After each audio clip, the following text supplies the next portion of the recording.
What's going on, guys? How's everybody doing tonight?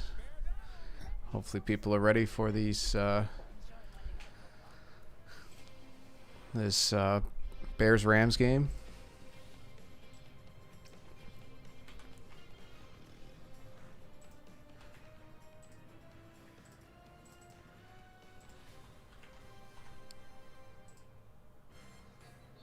So it snowed this morning in Chicago.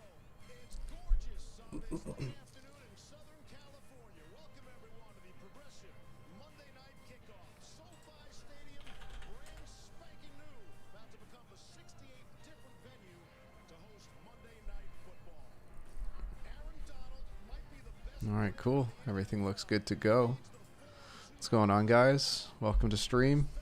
Defensive player of the year, Khalil Mack, and the 5-1 Bears. Hope you all had a great weekend. Happy Monday. Hey, Mickey. I like Chicago tonight. What do you think? I think I'm not going to be betting this game. If anything, there's been a lot of money put on Chicago money line at plus 250 right now.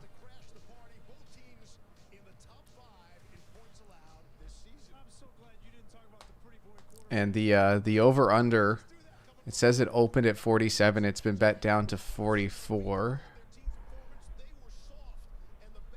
And there's actually a more percentage and more people on the under. There's nothing I like. I might just took a stab in the dark and go Chicago, 1 unit on Chicago money line. But there's definitely not any strong market plays, Saravuth. What's going on, Jackson? No bets tonight, just rooting for a big game for David Montgomery. Yeah, hopefully he plays well. I think you're going up against me, right? I can double check.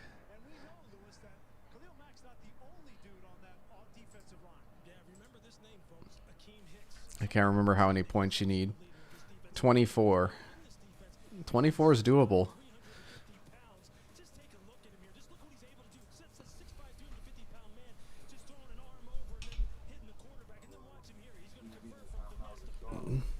What's up, fat guy? Hello. Are you live? We are live. Oh, hello. Do you have any thoughts on this game? Sarah, I like the under. You like the under? Yeah. Hold on. I'm listening to Stephen Jackson talk right now. I got to find where it is and pause it. There we go. You know what I've started watching? I've gave it a try in the past, but I actually gave it like a fair shot, and I've really enjoyed it so far. Is Mystery Science Theater 3000. It's funny. Yeah, I've been pleasantly surprised with some of the jokes. Especially because you only get like 10% of them. Yeah, that is very true. But the 10% I get, I enjoy. Yeah, absolutely.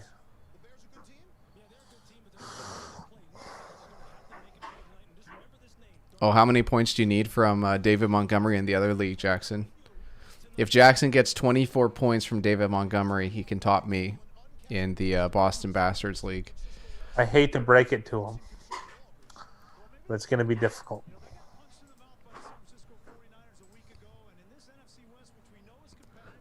Well, fat guy likes the under. I'm going to put 1 unit on the under.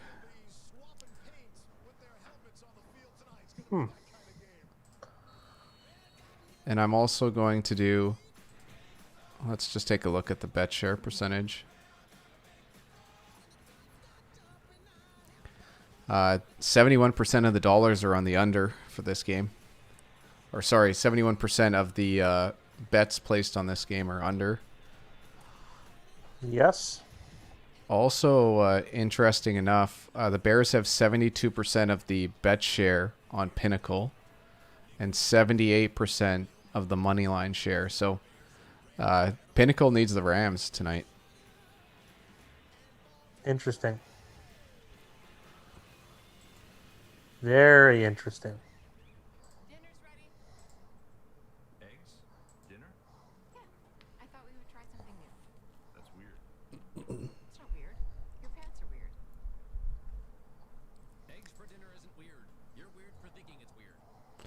That's different than what it says on Action Network, who has 48% of bets on the Rams and 42% of the money on the Rams. Well, maybe So it's an conflicting. amalgamation. Somebody lying, that's all I know. Brett, the spread video is going to be out tomorrow morning. The Fat Guy and I are going to be working on that after this game. Mickey said no bets here. Dylan Toddfield said not surprising he likes the under. He's too big to be over. Got him. Got him. DT. Boy, where were you last night? There was people were worried.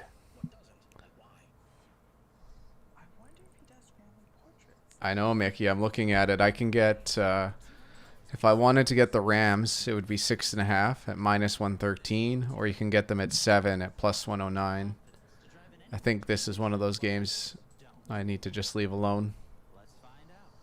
Are you taking the under or no? I took the under at 44.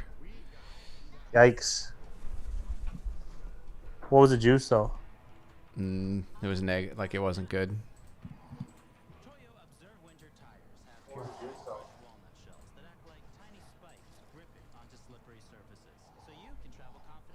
Dylan resurrected. It's the right month. Dylan, did you go 3-10? How did the Saints cover? I don't remember. That's why Intact Insurance helps you quickly get back to your life. I called up for you. You'll be okay. Welcome back. Intact Insurance. Don't worry. Take care of you. Hey, do I know you from somewhere? No, I just have one of those faces from television. Wow, I'm surprised we weren't priority, Dylan. I'm very shocked actually.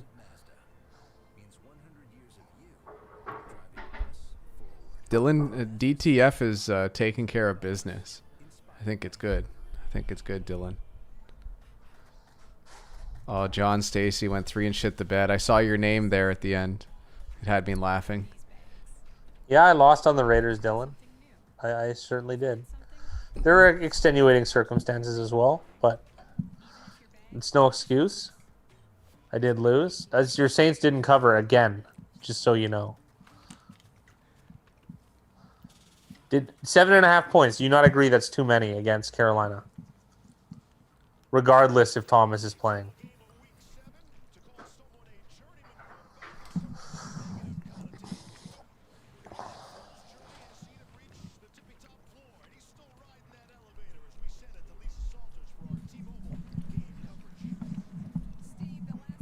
Teddy cover Bridgewater machine. He's a winning and cover machine. Yeah, well, this is Dylan slyly admitting 7.5 is too many points in that game. It's gonna move against him though, guys. I think the gravy train's gonna slow down. Hey, Dylan. Clark, how you doing? Jackson calls him Teddy Covers. Yeah, I'm gonna agree with Mickey Hill what he just said. They're getting good. It wasn't too many points. 7.5. Come on, buddy. Come on. You said if it's 6.5, I can understand. 7.5 is too many. Too many in that game. Teddy isn't the only bear Dylan takes under the covers.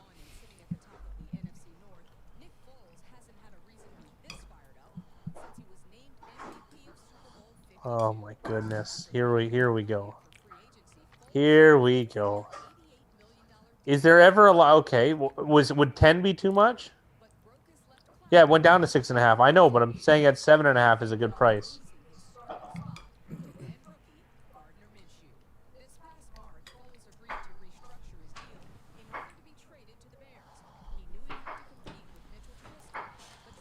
You went down 6.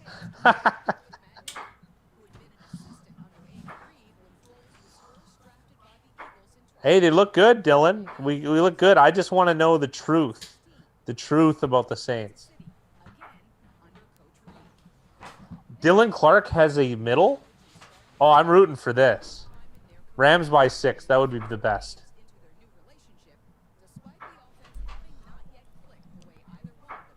That's nice, Dylan.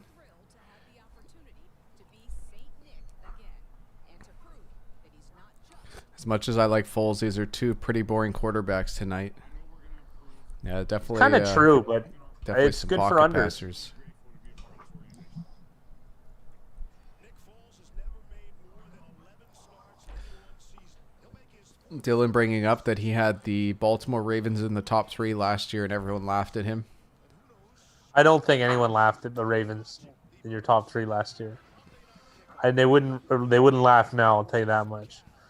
No one laughed at the Bucks. We wanted more confirmation from the Bucks. Yeah, I want Jackson's question to be rectified. Don't worry. Beth, I know you're at work. Can you unlock the door? Answering the door can be as easy as I promise. Untouchable's been fixing sinks all day. if you want to stay longer at the cottage, but don't want anyone to know you're staying longer. Sunday night shootout, Monday night snooze fest. Be as easy as We don't laugh at someone's. We disagree. We don't laugh at them. I'm one on hoping Zaps. Untouchable. I like the under. Why can you count on Royale bathroom tissue? I'm historically bad at this, so take that for what you will, or however you will. I don't even know how to speak. 60 years. Because Royale stands for value, quality, and is recognized as Canada's most trusted national brand of bathroom tissue. Evermore, Mickey Hill. Dylan's quite the poet. Can you quote the Raven for us, Dylan? We're Canadian to the core. Royale, proudly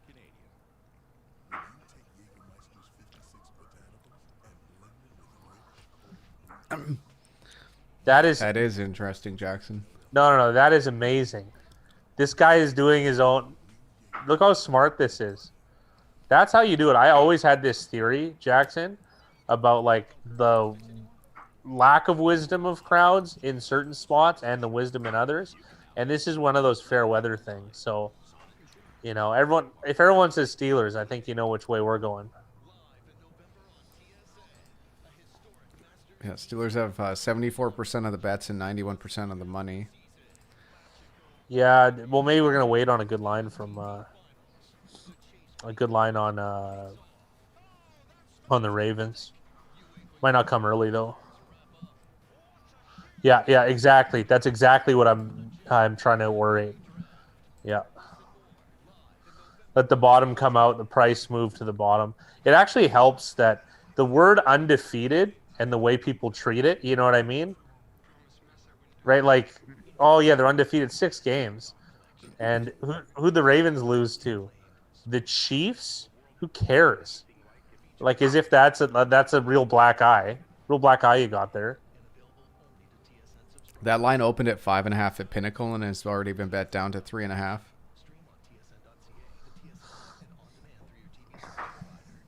Good question here from John City. Would this game pique your interest more if Chase and D somehow got the start, or would it be the same as Big Dick Nick? That's very interesting. Very interesting. I think we know cosmetically who we'd prefer, but There's no one cuter than Chase Daniels.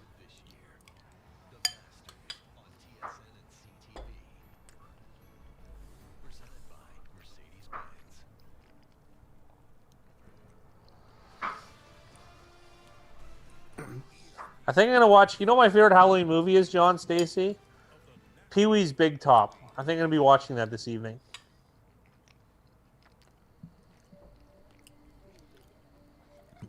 Dylan Clark, I think you can break it up into 200 characters if you've got something to say. I'm definitely interested. Yeah. That's the what a tease, eh? But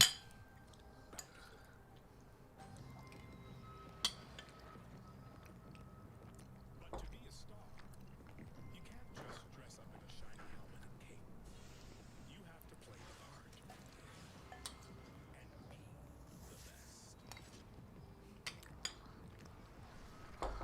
Do you understand how good of a joke John Stacy, he said, Large Marge sent me? It took me a while to get it. That was his name. I couldn't give him the name of the contest, but I made the comment that I wasn't allowed to watch Pee-wee's Big Top because my mom thought Paul Rubens was like a pedophile or something. And then he put in the most famous scene, a reference to it.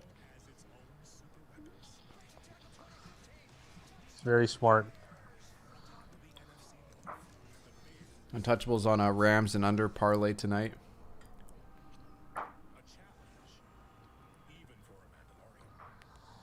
Dylan Clark thinks that if you ran that matchup 10,000 times between Ravens Steelers, it'd be 50-50. Probably right. So you just take the dog then. Like it's so everything's complicated but so simple at the same time. And that just shows you there's not like taking the dog. There's not like a ton of like it's not a ton of meat.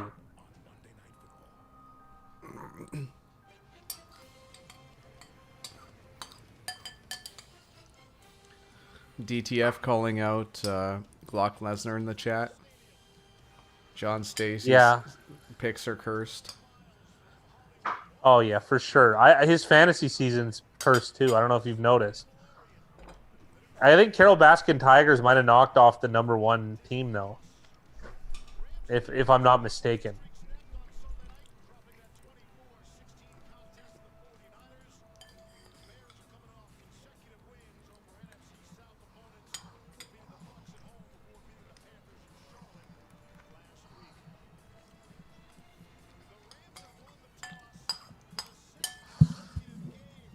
It'll be interesting to see if the Steelers defense is gonna be effective against Lamar.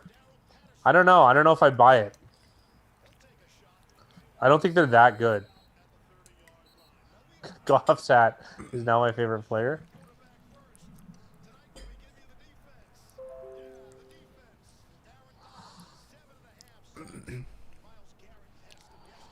Josh The Allen game saying, last night was unbelievable. yeah, it was a really good game. That was one of the best games I've ever seen.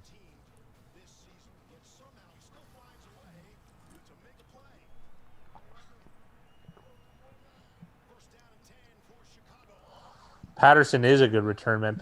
Patterson was the pick that the Vikings got from trading Percy Harvin, which is almost a lateral move, and they cleared the salary. So I always like that trade from them. So that's 2 times where the Vikings dropped a receiver to pick up one who's as good or better in the draft. Yeah, I guess so. If you're adding Justin Jefferson to that mix.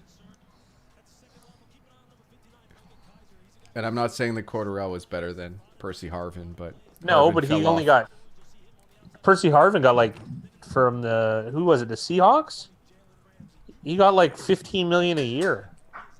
Or maybe 12. It was back in the day, so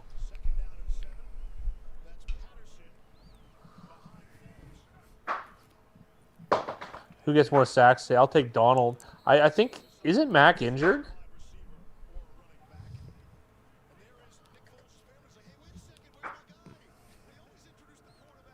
Khalil Mack's active, but he is injured, from what I understand. Let's go under. Saints, Ravens, Chiefs, Bucks, Seahawks, Steelers, Titans, Bears, Niners, Cardinals. Wow. Wow. Cardinals creeping into the top 10. Saints still at #1 somehow.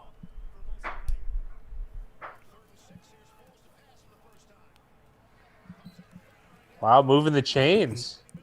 Who did Big Dick San Man. Fran lose to badly at home? They lost to the Dolphins badly. I don't think that was at home though. They lost to the Eagles, if you can buy that.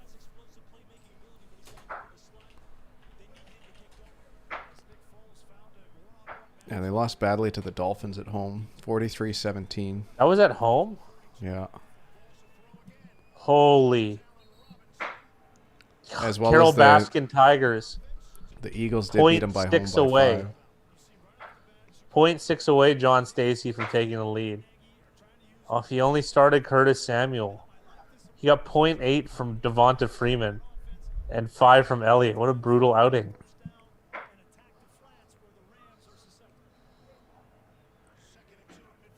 I hate McKinnon for screwing me in fantasy.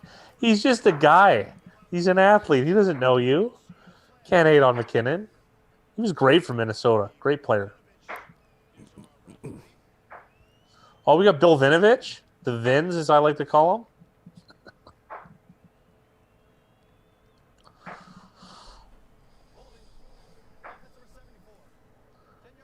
Oh, for sure. Oh, for sure.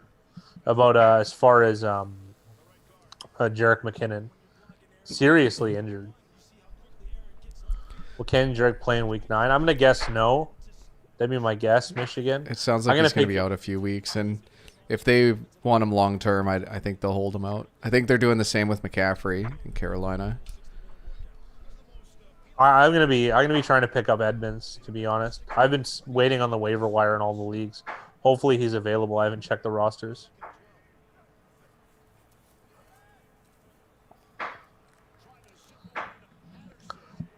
I don't like the Bears. Torn ACL, Jackson. Odell's done for the season.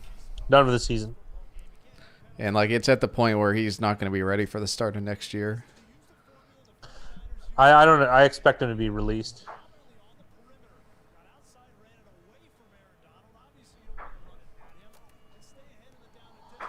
Yeah, receivers I find are not worth that much, Michigan. I don't know where everyone is in the waiver, though. Like I said, I've been waiting in that league, so I think I'm going to be able to excise it. I should be near the top, despite having success.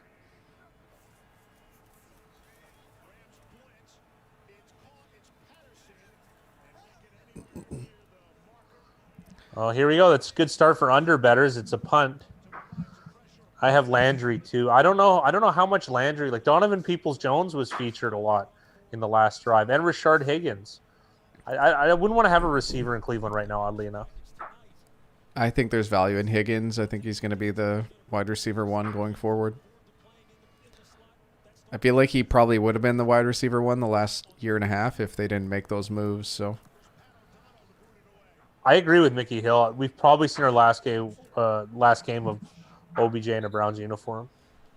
Because it's the one thing though, if he's not ready though, then you have to injury settlement him, and it would be huge money. So that might make it difficult. But I mean, if he's healthy, then I can't imagine them not releasing him. He hasn't really helped much, and it would be a big cap luxury, to get rid of him. They'd clear a lot of cap.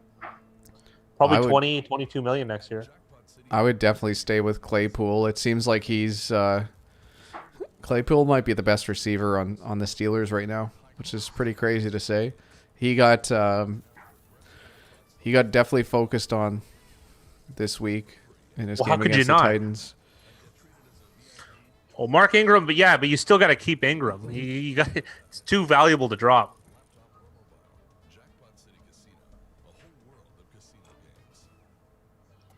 starts as a game.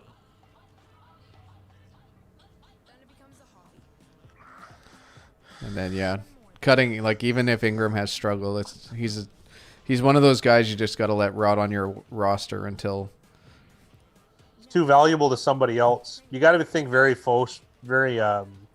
selfishly in that regard. Zaps traded him immediately after week 2. You did well then.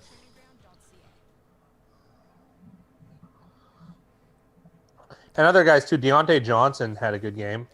Well, And, Deontay Johnson had the benefit of how the defense dictated it. The Steelers are never going to force the ball to anybody, so it just depends on how defenses want to play them. So it's going to be tough game planning for that Steelers offense, to be honest, at least in the secondary. That's too many, Michigan. Those are all starters, right? I don't know. Which league is this? You got to start making those trades. Gonna take a look. What league is this? Which one? Boston Bastards? Is that what it is? It seems like they're going to hold McCaffrey out for probably a little bit longer than they need to.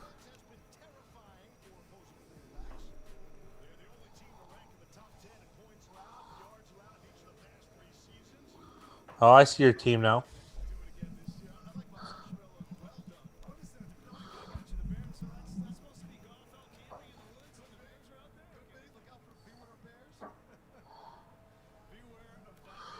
I got lots.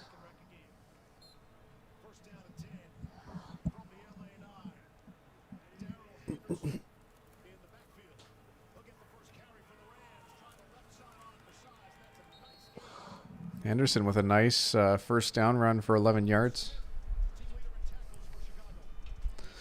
Henderson's made the most of his opportunity here with the really taking hold of the Rams backfield. Represented on this defense at the second level. Roquan Smith will be all over the field. Robert Quinn comes over. Ooh, you don't have much I like here. More aggressive as the season's gone on. Nice gain of 11 on first down.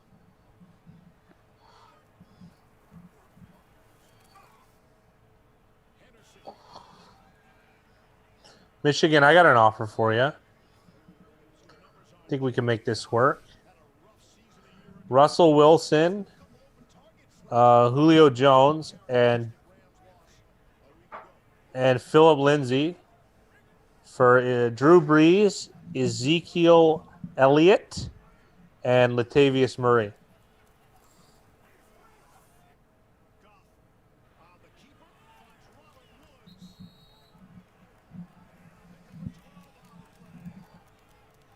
Robert Woods.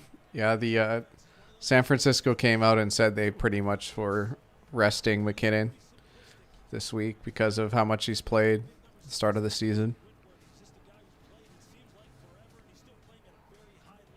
Well, Zeke's the big one. I mean, I drafted him, what, 4th overall? Why not? You're getting Ezekiel Elliott. I'll happily keep him. I don't need anybody. I have Eckler coming back as well.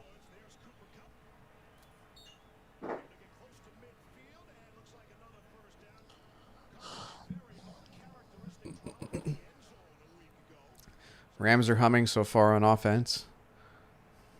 And they're going to a hurry up. Khalil Mack's running off as a sub. I like this set from the Rams.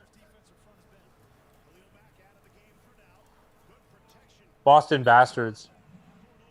Yeah, you have to. Of course you are. Of course you're getting a little bit less. A little bit. It's because you don't have a running back. I'm offering you one. That's how trade works. The desperate always gets punished. You'll still get better overall, probably. You have to risk it at least. I will too, no doubt.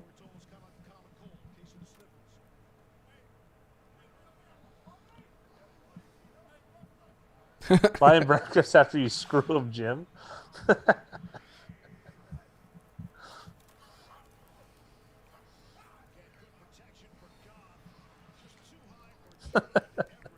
Flag on the play on 2nd and 10.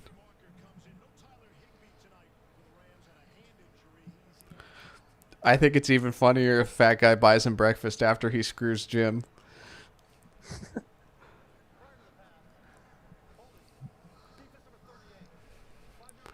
But the shitty part is I'm going to have to go legally change my name. Holding here against... Sean Gibson. I didn't even know Deshaun Gibson was still in the league.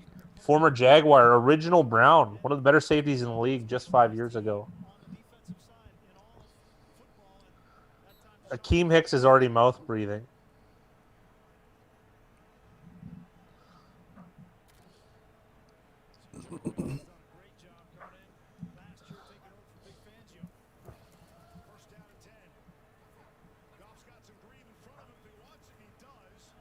What kind of slide is that, though? Like, where can you make contact? He went kind of head first. So you should be able to get killed.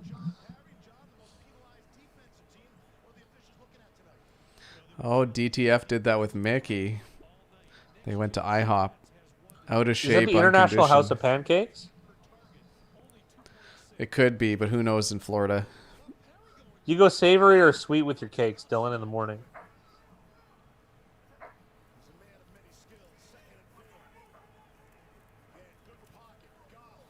Oh, That was a brutal miss. I feel like Malcolm Brown didn't see that ball. Well, it was pretty off. I always wonder what the visibility is of like a quarterback and a wide receiver. Like we get to see from the best vantage point, but I bet you it's a lot more limited than we understand. That pass was just way off. Better than being a one-legged waitress at IHOP. They have very little value. I can pick up a T. Higgins or a Christian Kirk, Michigan. There's no need, right?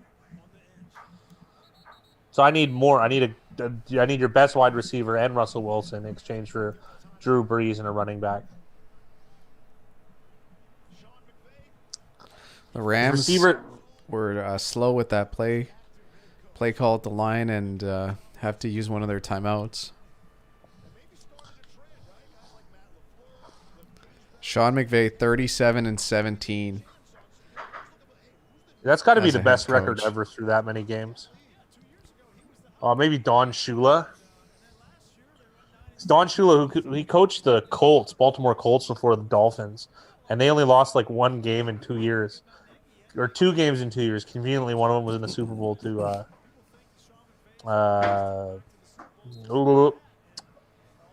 the Jets, which you did a video on. Josh Allen saying this is a lackluster quarterback play. Underbetters licking their chops. Looking good so far.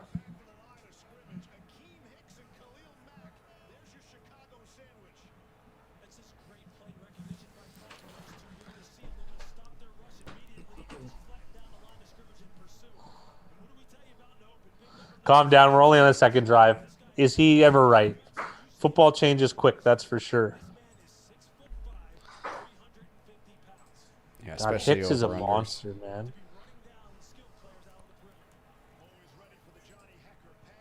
Where do those guys shop for pants?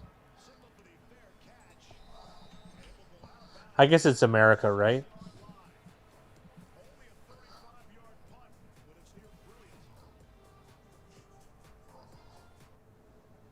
Hi, Dad.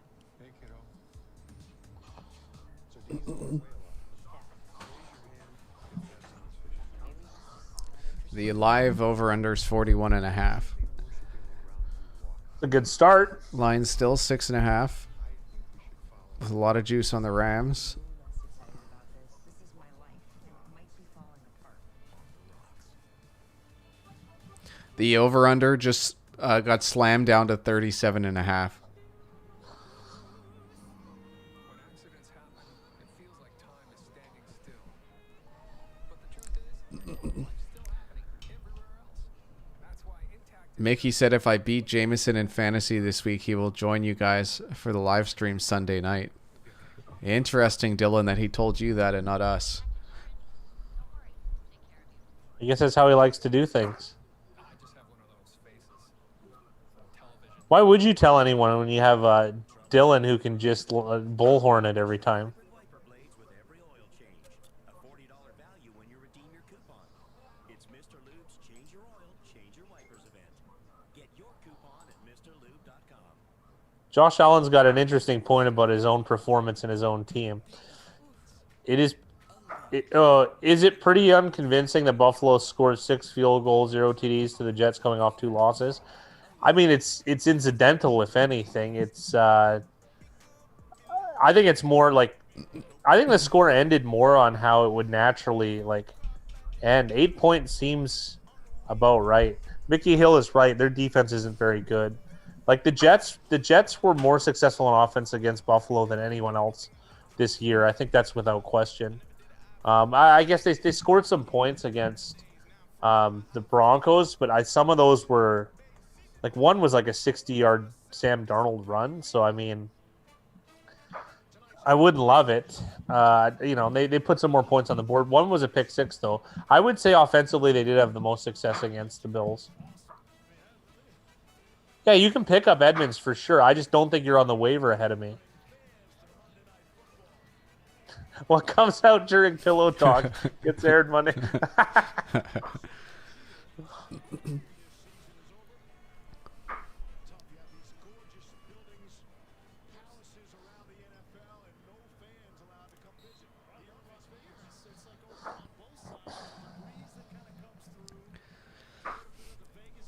Is it just me or are the stadiums on the West Coast become a lot better than the stadiums on the East Coast?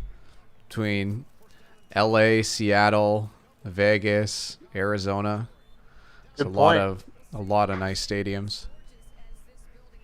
San Francisco as well. but no fans. And Sean McVay was telling us over the weekend, it is eerily quiet down here, and he is absolutely right. I feel like I have to lower my voice when the PA announcers. Sad news in local football news. David Braley passed away. The owner of multiple CFL teams.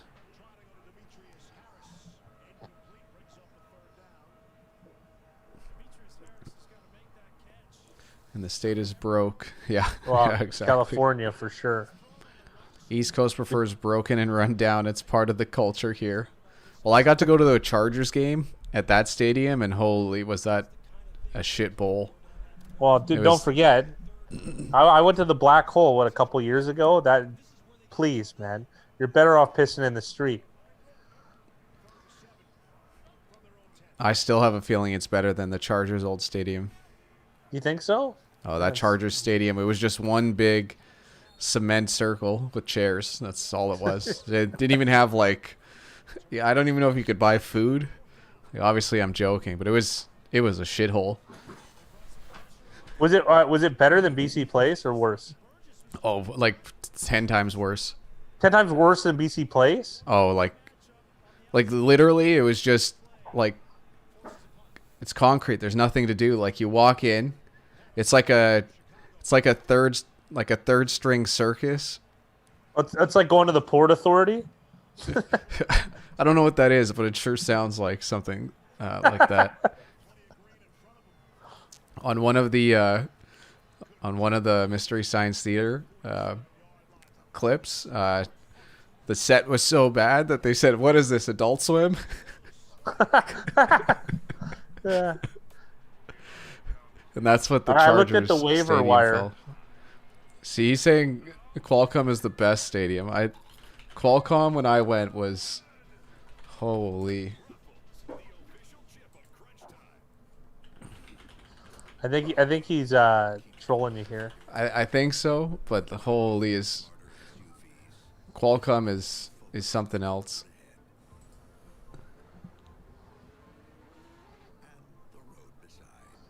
I heard the Atlanta one's really nice. I had a friend go there recently, or last year. Rave review said it was really fun, so the pricing was really good too.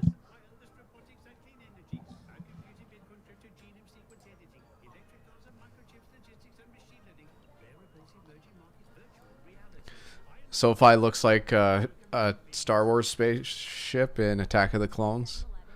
Queen Padme, that's what's her name? The broad who's in everything. She's in The Professional.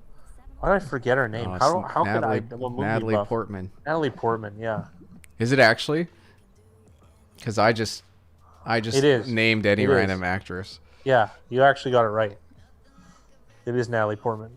Fat guy, when are y'all moving to Cleveland? Gonna have to bite the bullet sometime. Yeah, I know. If I lose any more money this year, I'm gonna have to. It's actually been a really good year, but yes.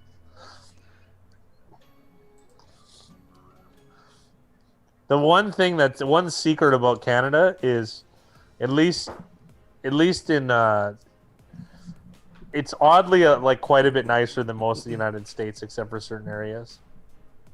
I'm gonna put them next to each other, Mickey. I didn't care for those movies though. The first three, everyone says. I just remember being enchanted by 4, 5, and 6 when I was a kid. The Empire Strikes Back is the best.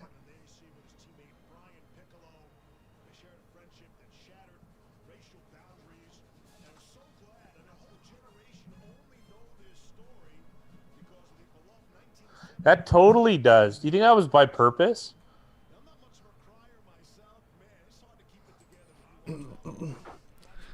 Yeah, the fat guy's a real Patch Adams.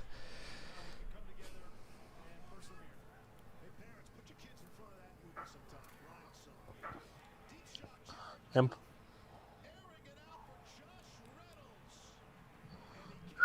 John Stacey wants to get back to Atlanta. He went to catch the last year of the Georgia Dome since I'd never been and figured I'd better.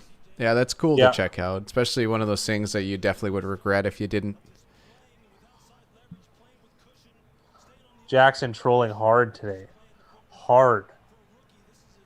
The that could have been picked. The what was I going to mention?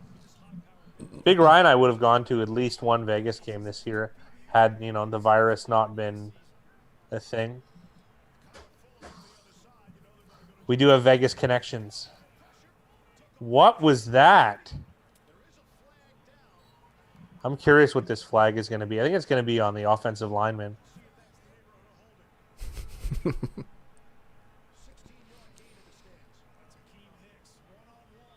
Pay the troll toll. Gotta pay the troll toll to get into this boy's soul. Soul, right? Huh?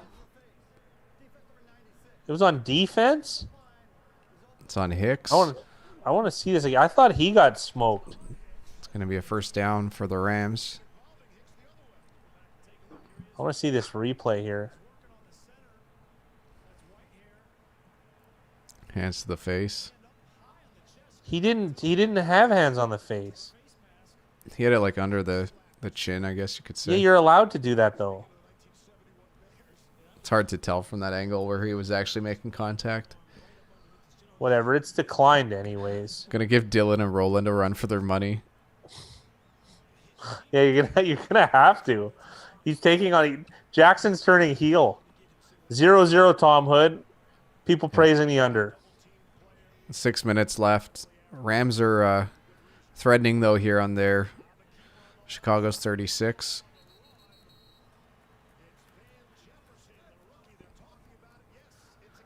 Wow. An impressive catch. What a sideline catch. Van Jefferson, second round pick for the Rams. They're going quick here. Hurry up.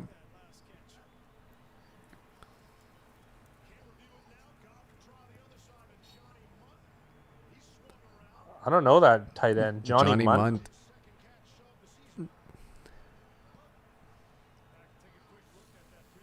My knowledge of their tight ends beyond. I think that was a catch anyways. Yeah, they hurried it up just in case. Roland might be more likable than Dylan, to be honest. Tom likes the Rams to win.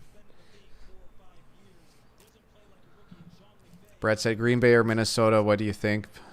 Big Rye. Jackson with something interesting. Van Jefferson is the guy the Rams got in the Brandon Cooks trade. Might not be in great value. I would say it already is. If he's playing, because he'd be on a second round, because he got a second round pick, he would be on a second round contract, which I believe is like $500,000. It's already considerable value to someone. I don't know what Brandon Cooks is making, but it stands to reason something like $8 million, right? So for Roland, for Mayor of Boynton Beach.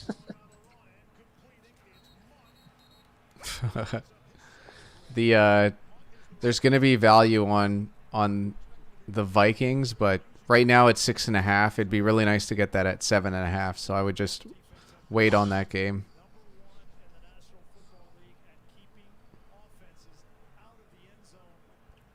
Jackson's right. That might be good value if Van Jefferson can duplicate what Cooks has been able to do for them, especially at a lot less money. Hard to imagine the Bears at 6-1. It's definitely a possibility. Rams quick to the line, quick snap, Touchdown. nice play, touchdown for Josh Reynolds. So 6-0 Rams. Add an extra point, they should be covering. Another reason to hate Bill O'Brien. Yeah, well, just his ineptitude as a manager is obvious. Because the manager is like contracts and that type of stuff is so important, right? That was really, really nice, like well-coached play by the Rams to get that touchdown. Tom also likes the Ravens over the Steelers. That was a point of emphasis earlier. That game's been bet down from 5.5 to 3.5, and there's been a ton of money put on the Steelers. But a lot of people in chat are going to wait until that line comes a little bit lower and then jump on the Ravens. I know some other people said they think it's a 50-50 game, so you pretty much just take either underdog, but it definitely should be an entertaining game. But the thing is with those teams, I think 3 is kind of the right spot. Pretty much any time the Ravens Steelers play, no matter where that game is, the home team just kind of gets their 3 points, and that's fair. At least it looks like the rivalry is going to be back, though. Remember, my favorite days watching football are the late 2008, 2009, I guess maybe into 2010, 2007 even, when it was just they played each other almost 3 times a year, and they were just brutal. Like, it is a violent, brutal game. Of course, it's never going to be as violent now as it was back then, but I'm hoping the tenacity is still there. I doubt, even though Dylan's proclaiming it, you're going to be hard pressed to beat that game last night. You know, I'm not a Cardinals fan by any stretch, and even though I don't like the Seahawks necessarily, but I wasn't rooting for them to, get killed or what have you. That game was just unbelievable. Well, Brett's wondering about the Saints and Lions now. You're gonna have to wait for the video. We got to save a little bit of juice for it, Brett. What are the Cowboys going to do at quarterback now? That is a good question. That is a very good question. The other thing you too know what? is Kaepernick almost seems interesting, even though like I think it's ridiculous and he probably won't. I'm trying to think of a player that you could get back. I just think it's a terrible fit. Yeah. Oh, absolutely. Oh, appreciate it, Brett. That's nice of you to say. The that Bostic hit was something else too on Dalton. Look up Bostic's hit against the Chargers in his rookie preseason year. His first year, he was his rookie year he played for the Bears. I'm gonna try and find it and then post it. Yeah, against the Chargers. He's a pretty violent hitter by. I've got How it. about the kid's will? I mean, the guy You just do? has the will of a champ. I'm gonna watch Pretty it. And then I'll similar. share. Oh yeah, I remember that hit now. I remember watching that live. Yeah, you and I were watching every preseason game to the T. There it is. Yeah, one of the only times I've enjoyed a preseason game. No, absolutely, Brett. I don't think they're done. Dylan Clark's right about cashing in on that Eagles money. I don't know. I'm gonna look up quarterback free agents and think who is possible.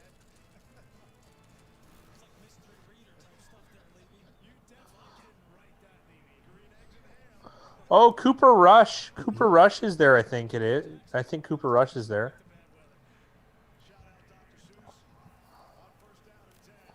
Oh, he's on the... Oh, this is an old... Oh.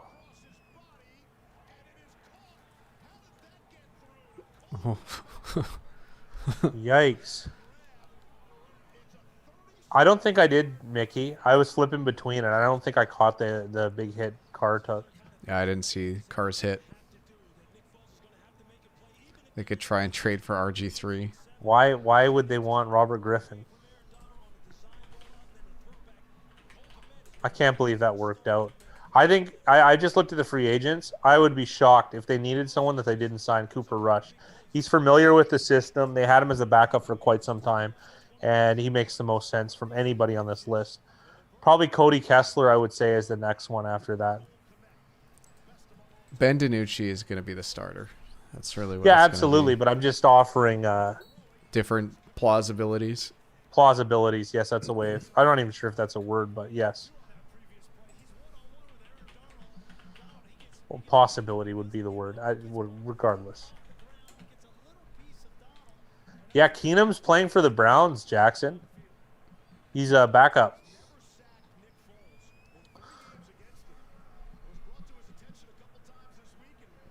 We do have a Twitter. We don't use it very much, though, Brett. We are going to be setting up a YouTube membership this week. And we're going to be having a Discord open as part of that membership. So if you want to chat with us more often, that's always an option. Yeah, that we're going to be using that frequently, I think. Twitter's kind of dying off, and it's a lot of work to gain very little traction. So it's never been something I've enjoyed or really been good at keeping up with.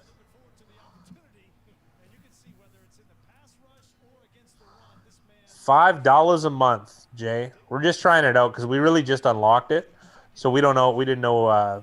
Like we got to at least try it out. There's tiered levels and stuff, and we weren't really into that, so we're trying to keep it as reasonable as humanly possible. Our screen's good here.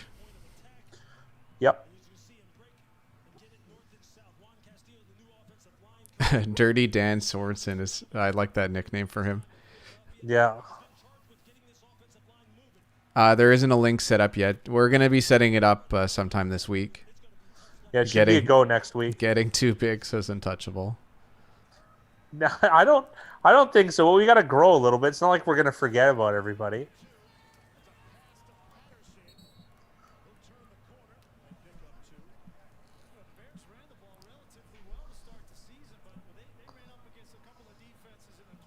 The pick videos though are really like just an entertainment portion of it though. That's the part I always find interesting. Right? Like it's all the stuff we talk about is more of value in these streams, I think. 2nd and 8. There's been a few touches for Corderell in this first quarter. Juan Castillo. Former defensive coordinator of the Philadelphia Eagles, the dream team.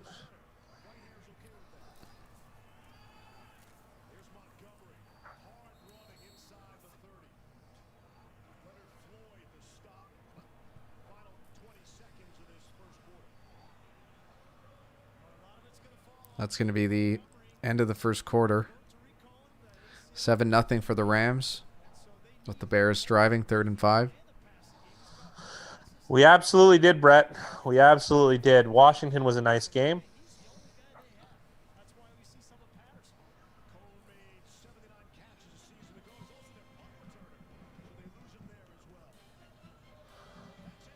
Yeah, well, we generally pick underdogs.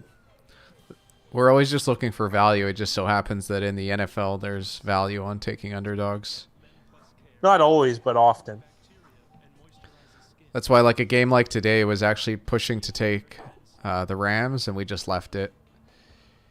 But we took the Rams in the contest, I think, at 5.5. Yeah. Dylan Clark said a little more clout, and y'all be getting them biddies. Touch was just joking, said get that money. Jackson said he did. He went 6 and 4. That's nice. Fitzpatrick, Tier's name is cold. Went 3 and 2 on my picks this week, 4 and 1 last week. That's always good, Tom. Anytime you're above 500. 5 and 3 is actually better than 6 and 4. Less juice though. Oh, that's the name in the contest? I haven't gone through them yet. I like saving them for the evening or right before we do our picks so I can enjoy them like in that moment when I'm making the pick name of the week.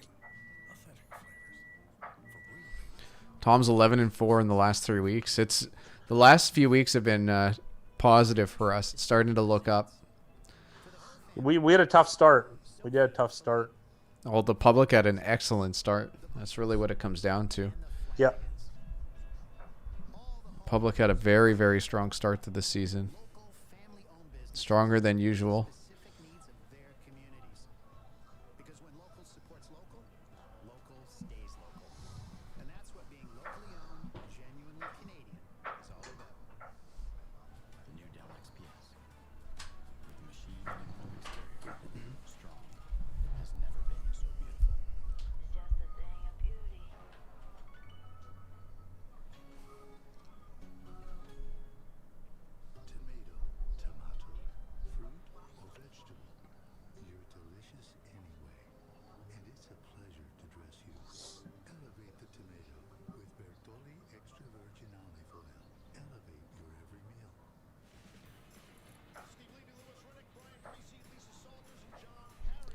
That's positive, Tom. 11-4 is that's what people want. Jackson said it seemed like the opposite of last year so far. Last year it seemed like the public picked up steam towards the end of the year. Dylan said, Jackson, you never sent me the pic of your new seahorse. Over like the years when we've been tracking this stuff, Jackson, it seems to ebb and flow. It's usually like there's one season where it's like 50-50, and then the next season the public does poorly. So this is on schedule to be one of those 50-50 seasons again. And obviously, like, that sample size, I'm going over like 4 or 5 years, so it's not enough to really say like this is how it's always going to be. Hey, every show I watch, we're positive. Even the squarest, we're up 5-10. I think it's been a square beginning of the season. It's definitely been a very square beginning. Oh Hey, yeah, we got public killed is- in the beginning. Yeah, I think we were like last place in our own picks contest. Our own contest, yeah. Here's That Bengals, yeah, that was amazing. and we get a Bears field goal from Cairo Santos, 42 yards. It's good. Yeah, that missed extra point by Cleveland definitely saved a lot of people.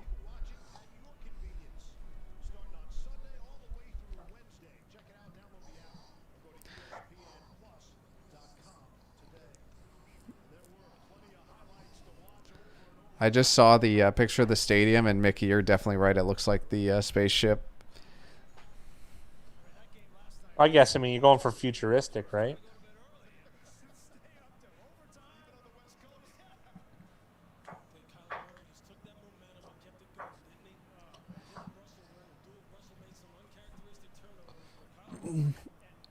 It's funny that people like the under in this game because it's two very, very offensive-minded coaches that are somehow arguably stronger on defense, both teams, than they are on offense. We're getting some special teams trickery here from the Bears.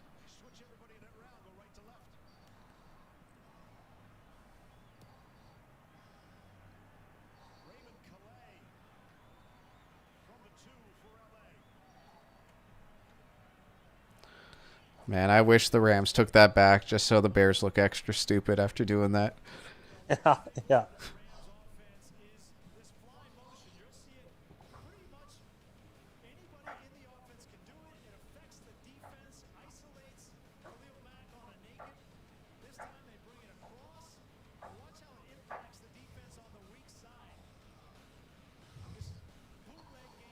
I was surprised that they're re-showing one of those bootlegs.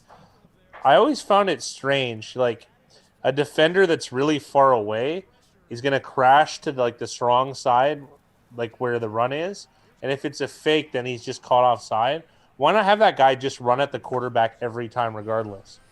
You know what I mean? You're going to lose a defender, but it's on the opposite side. He's probably not going to help anyways. Never understood that. I think that's proper coaching, but I think players tend to over pursue or try to make plays when they're not there.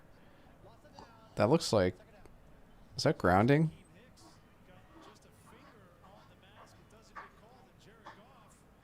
I think they made a grounding, yeah. Low-key Matt Shelby. Yeah, I don't think he was that bad. Especially those years with Foster. They had a zone running scheme. It was really good. Well, there was a bar in Chicago that's set up so you could try a 43-yard attempt. That's pretty good. You could make that? Yeah, I would love to try. I bet you I could make a 50 even now.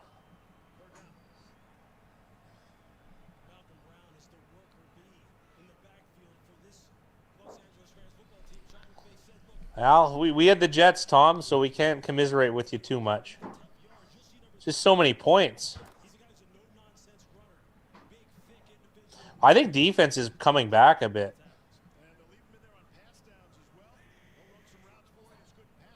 Yeah, 9.5 is a. It went down to 9.5. I don't know where it did. I thought I closed at 10.5, but did he really get a 3rd and 11? Yikes, Bears! Yikes. Josh Reynolds is becoming a thing.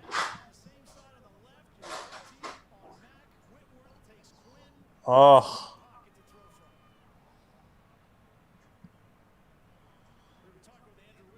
Yeah, Mickey's right. You did have the best number available. I would have considered Bills at -9 or +9 or -9.5 rather.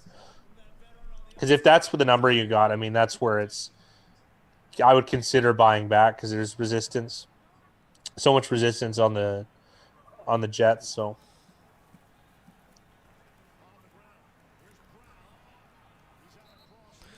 Malcolm Brown with a couple of nice runs on this drive. yeah, Tom. But I mean, just as easily the Jets could have got another one. It's just a bizarre way to a game. Like, it doesn't matter how you get there. Because people like to point out like one plays, but in the grand scheme of things, it's not much. You have to think about what would happen if you simulated the game a million times.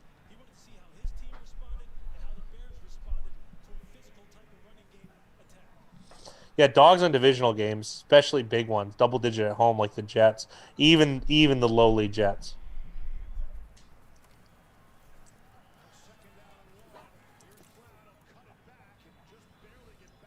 Wow, I'm surprised Brown even salvaged getting back to the line of scrimmage.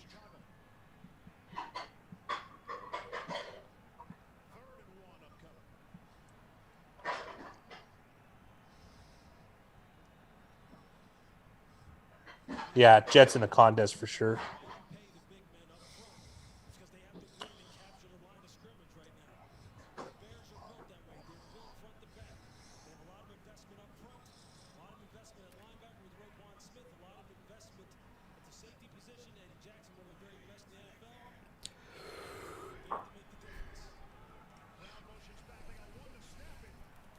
They barely got that snap off in time.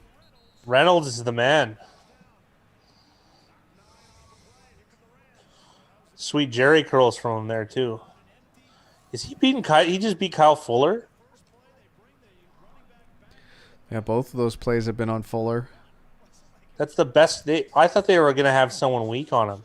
That's their best secondary player. It's one of the best corners in the league.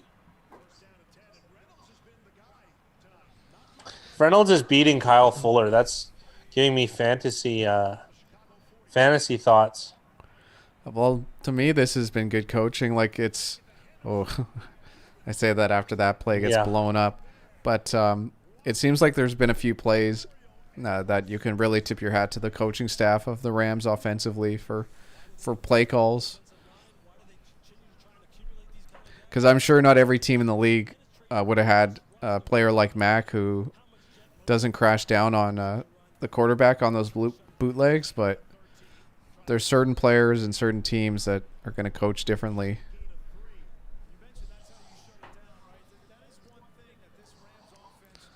Zaps, you're 100% right. Yeah, those I'm more scared of that than anything. If they're running like 130 yards a game and playing well on defense and special teams, that scares me more than Mahomes. They can. I just think it's a losing play, Tom, to lay that many points in general. Best to almost just not bet it because it's literally the best team playing the worst. Yeah, they're playing very good D. Okay.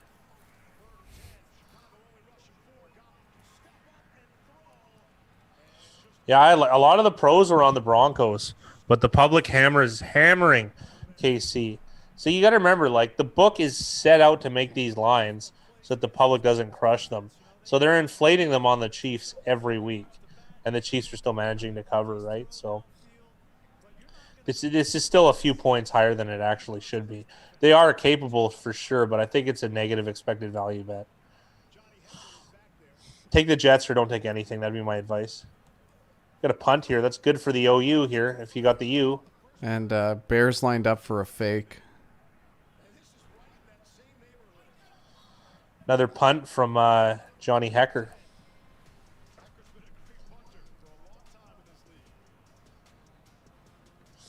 I do that in Madden against a lot of people. Is just play regular defense and let them punt it. Don't even try and return. Madden's more ripe with fakes.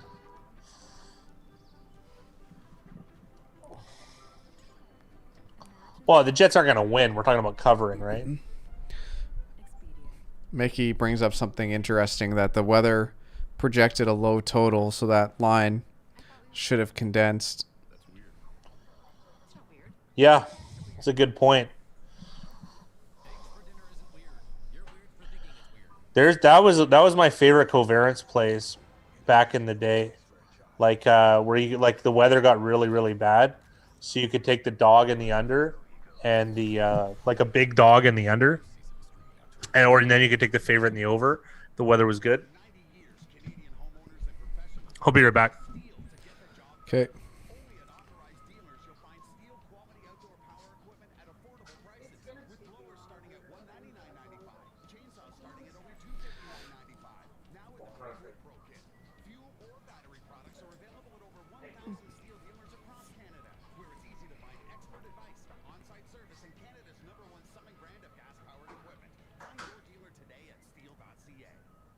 Now is the time for a new bath from Bath Fitter.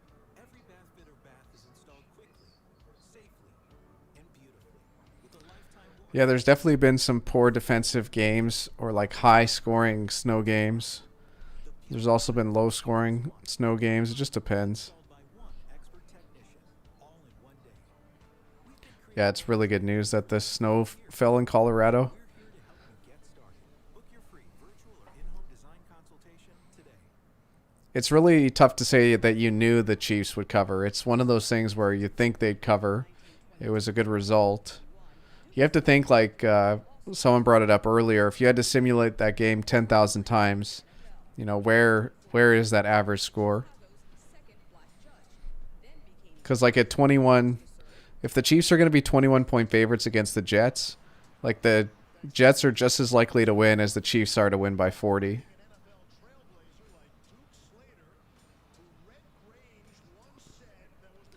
Denver, Pikes Peak, Colorado Springs, St. Mary's Glacier, Red Rocks Theater, Rocky Mountain National Park, looked at Broncos Stadium. Sounds like a good trip. You have to remember it's also a revenge game with Bell going against his old team, the Jets. That's another reason I like the Chiefs. I don't know how much Andy Reid cares about Le'Veon Bell getting revenge in that game to change the line. Like, but I know what you mean. Bell might come out and play harder. Chiefs are at home as well.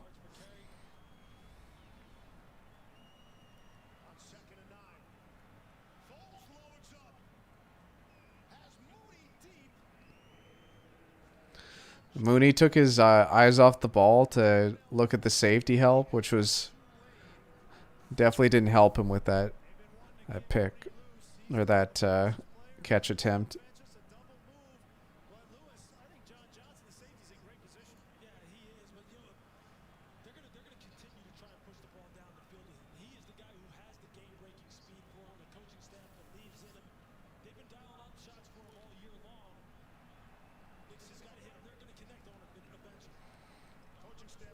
Rams got up to about midfield and punted after a long incompletion on 3rd and 10.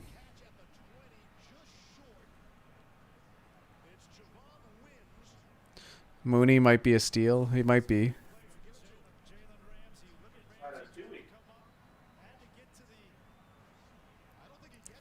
So he's just short, but they gave him the 1st and 10.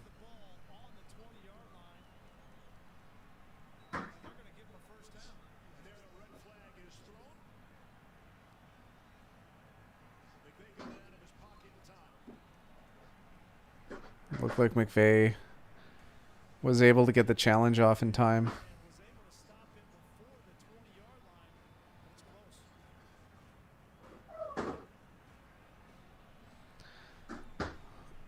Yeah, I agree, Mickey. They looked about half a yard short. It'll be like this is not. They're pretty close to their own end zone here. But it'll be interesting to see if the Bears decide to go for it after this challenge.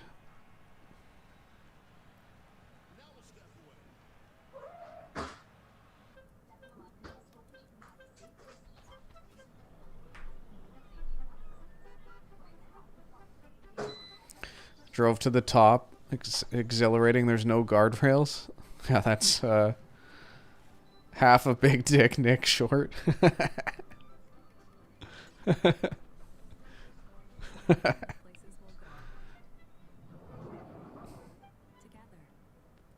Expedia.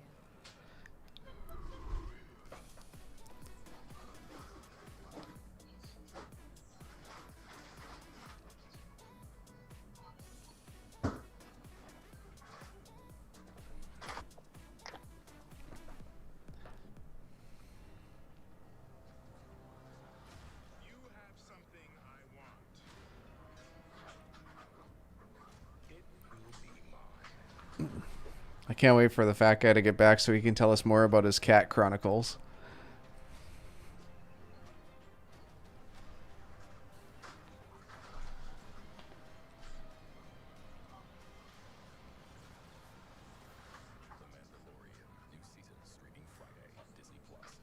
I'm guessing a few people in chat are excited about The Mandalorian coming back out. On thousands of everyday items. Yep, that's right. Thousands. That means Walmart, the #1 place to save on groceries, is helping you save even more. Commit to setting a new standard. Anybody else check out that Borat movie? Any good? Jackson said, I always thought he had that nickname because of leading the team in big games, but apparently it's actually about his anatomy. Hey, DX. DX said, Mando, Mickey, they're not paying for Disney. That's fair enough. Right now, get 0% financing for up to 96 months and around 1500. Plus, your first 3 payments are on us. Rumby 535 lab tests all sorts of pain, like back pain, oof, and injury pain, ouch, even muscle and joint pain. Is there a bootleg way to watch Mandalorian? There's Rumby 535. So overturned it. It's going to be just short of So it is 4th and 1, and the Bears are lined up to go for it. staying on the field at their own 19 and a half. What about this call? It's a big time. Well, you guys are excited about it. No, not with this offensive line. Let's see. Falls on the Steve whistles. See, that's a false start and somebody moved early. Yeah, that's a good point, DX. There's always going to be a bootleg way. False start on the Bears. That's unfortunate. They're going to have to punt this ball. That is Coward, the former defensive lineman. A right guard playing left guard here tonight. You get to see the look of that neck. Oh, I didn't realize that Disney Plus included Hulu and ESPN Plus, so that you get the fight nights as well. That's not bad.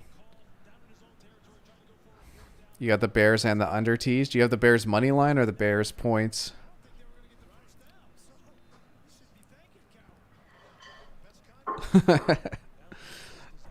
Big Ding Nick is you're saying he's poking defensive linemen in the kneecaps. He's making Don Terry Poe and Aaron Donald uncomfortable at the line of scrimmage. Oh, you tease the Bears up to plus 12.5. It's Monday night, and DraftKings is ending NFL Week 7 with a bang, courtesy of another edition of the Big Play Program. Who's the best running back in the league? I think the most valuable running back is Derrick Henry. And Elliott. The fat guy said Ezekiel Elliott as well. So download the DraftKings Daily Fantasy app, sign up with the promo code, join the Big Play Waiting before the start of the fourth quarter, and make it free. Any idea what the football team's name will be? I think they're just going to roll with the football team, to be honest. They might. I think they'll eventually maybe go into like Warriors or something because it's already a W. DX said best running back's currently injured. I don't know. Maybe McCaffrey. I don't think McCaffrey's as good as a pure runner. He's a good jack of all trades. I would say he's a master of none though. Pretty good receiving back. McCaffrey's the top player on his team at 2 positions. It is Yeah, it's an impressive. argument. He's been able to put up very impressive numbers.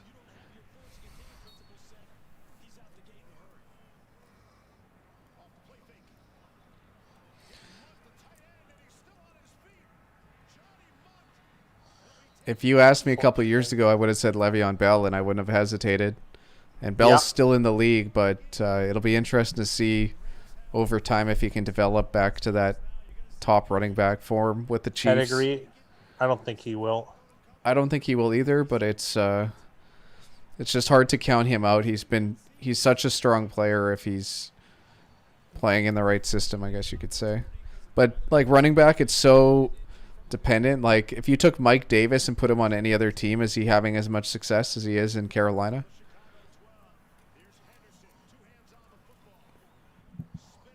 Hold on one moment.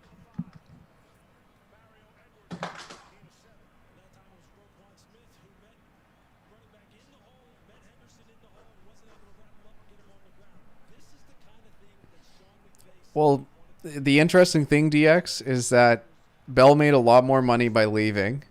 He hasn't had to play as much. Like, he's made a lot of money and he's saved his body. I think it ended up being a pretty good result for Le'Veon Bell. Career-wise, like, it's not helping him get into the Hall of Fame, what he decided to do, but you have to remember not a lot of these guys actually care about, you know, their legacy or how they look over time. For most of them, it's just about making money. And wherever the most money is, good for them. He was on track for greatness, but Le'Veon Bell doesn't take me as someone who cares about how great he is. He cares about how much money he's making. I don't know. I don't think they all care about rings.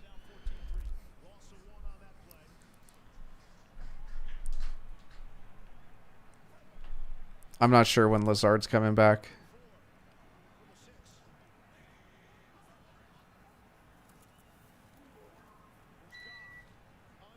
Third and 4. The Rams are going to be 2 yards short. It's going to be interesting to see what they decide to do here on 4th and 2.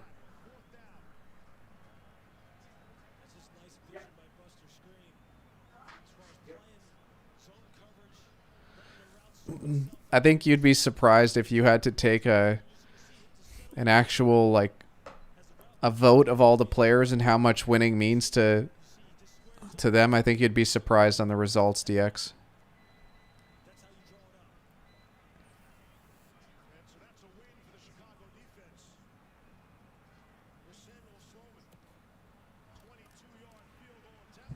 Sorry guys, I blew a fuse. I had to fix it. The power went out in half the side of my apartment.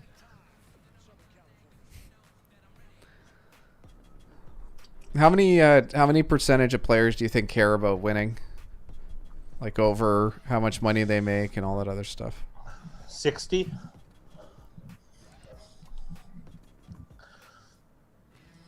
I think young guys care more than middle-aged guys. The guys at the very end that have stayed the longest and didn't win, didn't get a taste of it, I would say so. But I mean, in the beginning, you got to remember, guys that come from college have probably been on winning teams their entire lives and probably get more frustrated with losing than anything. Let's think about it. Like think about it. If you're a good quarterback, let's say, your chances are. Jeez, I can't. That was too funny.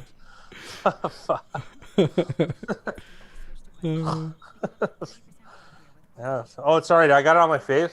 Anyways, if you're a good quarterback, to make the NFL, chances are you didn't lose at all in high school. Maybe you lost one game. You lost a few games in college, right? Like, you don't really know much about when you went to a bowl game. You were good in that too. So, like, I don't know. I feel like it's the guys at the very end, at the start of their career, aren't adjusted to losing. In the NFL, it's an inevitability. Some of them will, some won't. And then at the end of their career, too, that winning becomes a priority. It'll take less. But in the middle, there's a lot that probably don't care. They need a paycheck. AP Indy just said it beautifully. I want to support my family, move my mom up, stay healthy, and get a second contract. Because don't forget, a lot of these guys come from severe poverty too. So I mean, the dollars and the lifestyle that they have is more important. I mean, I would venture to say someone like Odell Beckham, he acts like he cares about winning a lot, but I would imagine the money is more of a concern to him. Well, think about Le'Veon Bell too. Le'Veon Bell played like balls out for a couple seasons. Like he fucking played really hard pretty much every snap for the Steelers. Didn't get breaks like a lot of the other players did. And the Steelers really like ran him into the ground when he wasn't getting paid a lot. And he eventually went, screw it, like I'm going to be difficult here and try to make the most money I can somewhere else. And he went and did that. It wasn't a good career decision playing wise or like, you know, history wise, but like the longevity of career, like he's going to be able to play longer because he left Pittsburgh. Like he wouldn't have been able to last much longer if he stayed there. And he definitely got paid more. I could see him retiring because remember when he came in, Jamal Adams, he had a quote about dying on the field and stuff. And then Le'Veon Bell said there's a lot more to life than football. And he said it kind of like what an insane person. You know, and I understand that there is a lot more to life than football, but he's a guy who clearly doesn't. Antonio Brown, let's be honest. I mean, all of it, he was such a distraction because the last thing he cared about was football. I mean, he wasn't paying attention in meetings. He's not engaged. A lot of guys are like that. And Zaps has a good rebuttal to or it's a good supporting case for what I was saying. Is Joe Burrow. Everything talks about how he hates losing. Because let's be honest, how many games has Joe Burrow in his life lost up until now? He went perfect. How many games did he lose at LSU? 2? I don't even think that many, right? Because they won the national championship. So I think they went perfect. The year before, did he even start? I don't know, right? And then in high school, how many games did he lose? He was probably a 4 or 5 star prospect, so probably none, right? So I would imagine the way he started with the Bengals is, pretty good, pretty shocking almost. I'm looking it up right now because I'm curious.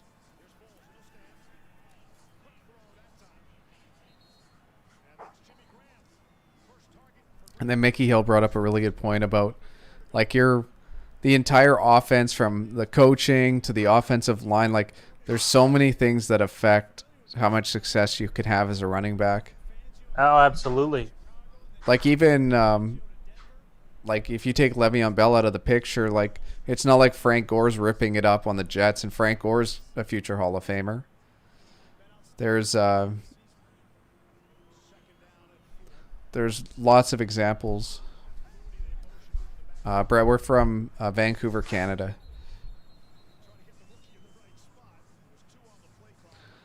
I think he lost 3 games in college.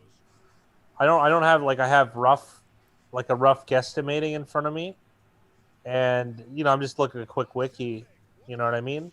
3 games in college. That's not, and those are going to be against the best teams, I would imagine.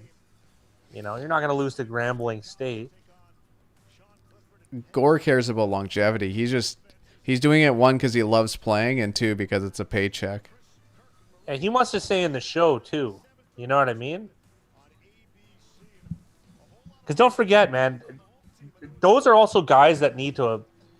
A good example is guys like, people that retire and then want to have a job or something. What else is Frank Gore going to do? Maybe he doesn't have other interests. He's just laid it all out on the gridiron, right? He likes getting after it, likes working out every day, Yeah, see, Mickey Hill says it. I agree, too. I bet you Gore will be a running back coach next year or the year after if he's not in the league. And Frank Gore is a wealth of knowledge when it comes to running back play. Like the position, yeah. If you ever hear that guy talk about running backs and what they should be doing, I was very surprised to hear how much goes into it. John Stacy got it. Gore quietly getting a gold jacket. I think so, for at least service to the game. It's hard not to like him. It's just really hard not to like him. Gore wants to win. Like he's doing it for pay. Like Gore's doing it to stay in the league. Like he'll play wherever. He still wants to win. Not saying that these guys don't care about winning, but it just might not be their first priority. Well, don't forget, Gore knows his where he falls in the marketplace. There's something to be said about a guy who's excellent at his position for a lot longer than anyone else. I to say the Hall of Very Good for Frank Gore, I think is unfair to Frank Gore. Deuce Staley is a great comparison. Untouchable. Yeah, well, Deuce Staley tried his hand. I think he owned Mercedes dealerships. It didn't work out. The guy's knows how to do something. He knows how to do it well. You might as well grease the wheel on that a little bit. Yeah, I hope Gore becomes a running back coach somewhere, but I would imagine that he does. How would Darnold do once Gase is gone? I think that's a question that I'm very interested to see. I think it'd still take a year or two under a different coach to really see differences, because I don't think there's anything that's going to be like instantaneous that's going to make Darnold better.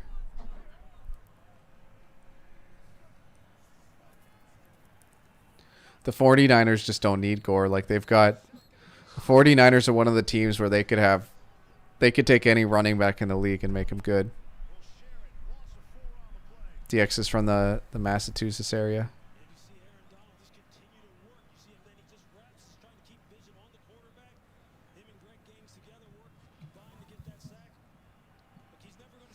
Yeah, Darnold could be gone too. Darnold could end up playing for someone like the Niners, or I can't think of it quite yet. Maybe in the Colts. I'd say go Pats, but we're due for some bad times. I think it's just a couple losses. I think the Pats are going to be fine long term. It's going to be hard for Darnold to stay if they end up with the first pick and get Trevor Lawrence or whatever is the hot quarterback to end the college season. I think Mike McCarthy is on the hot seat. I don't think he's going to actually get fired, but I think if the season continues as is, he probably won't last till the end of the year. Allegedly, Mickey. It's a legend. It's a possibility. I got off cheap though. I can tell you that much. Imagine the places we'll go together. You really do have to groom all players. It's not even just quarterbacks. It's all players. It's very, very rare you're going to get a guy who can step in and be a difference maker in the NFL without any coaching. Mickey, she was like an 8.9, but with a terrible Boston accent, so that really threw it off. Really, does that make it like? How low does it make it go? 7.9? 2 medicines, 2 sensations, 8 hours of pain relief. Salon Pause. It's good medicine. There's a few things we can all appreciate. The importance of speed, hard work, and the great outdoors. So we built the future for each of them. We electrified the Mustang that targets 0 to 60 miles per hour in mid 3 seconds. Put a hybrid engine in the all-new F-150 that works its own. Y'all from Canada? Hotter. I swear that's not even that far off.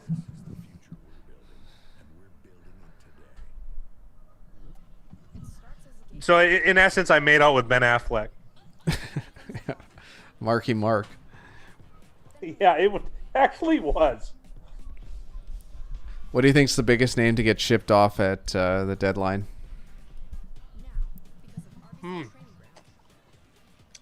NFL doesn't really do that. I think Ngakoue was a pretty big name to go at the deadline, to be honest. Michael Thomas could be one. That's DX Filer's got it.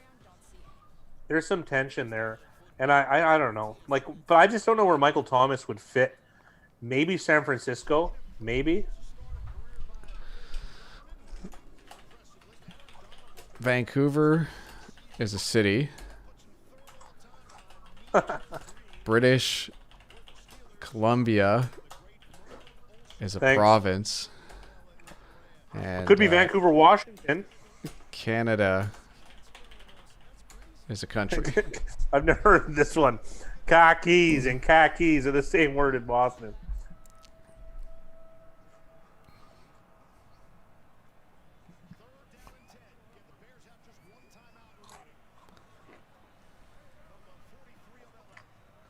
That Josh Allen's on point there. We're on a planet. 3rd and 10 here for the Bears. The pass rush gets to BDN. This under is a stone cold. I wouldn't say it's a stone cold lock, but it's definitely been a good first half. Yes. The I've got the live info here. Watt is an interesting one too. I could see Watt getting traded.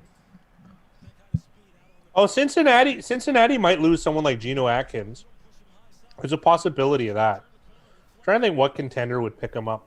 Perhaps the Rams. Rams have made some splashy plays. I could understand that.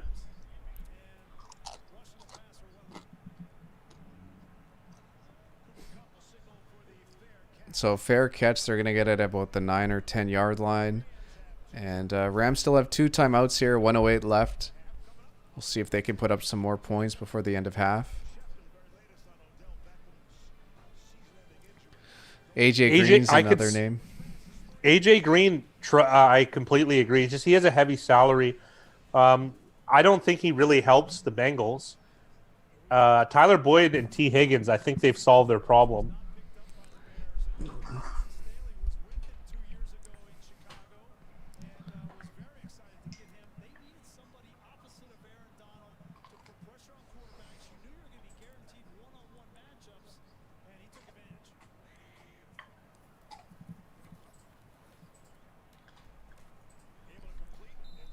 I'm going to take my eyes off chat just to see if I can see what the live line is on the spread in OU.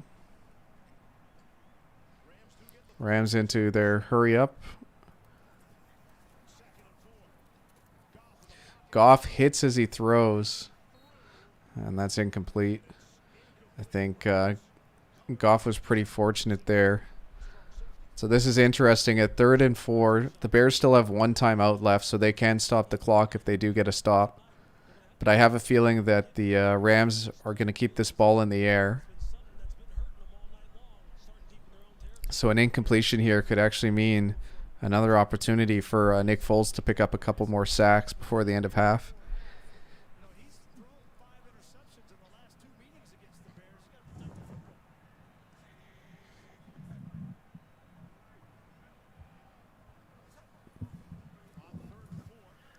Snack all done. Oh, nice The run. Rams decide to keep the ball on the ground. I got a feeling they're going to use their second timeout.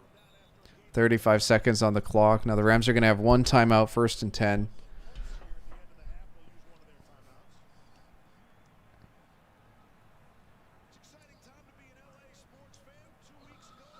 Cincinnati has a bit of a depressing vibe. Yeah, I can only imagine. Only heard stories, seen videos, but never actually been.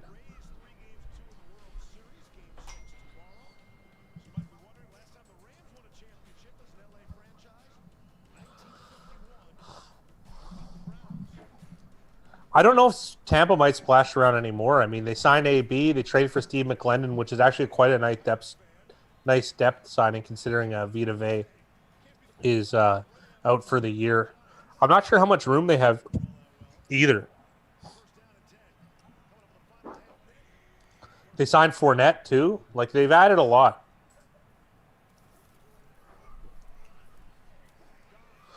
Oh, Why did he bat that? I'm not sure.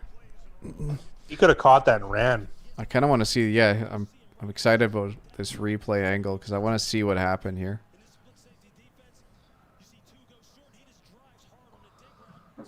Nah, maybe he couldn't. He was hoping for a tip drill. I think he thought the receiver was a lot closer. Yeah. Like I think he thought it was going to be contested, so it wouldn't have been an easy catch to make. No. 2nd and 10 for the Rams. 30 seconds left on their own 29. Goff throws it away. So 26 it's a crack at seconds the title, left. though, Filer.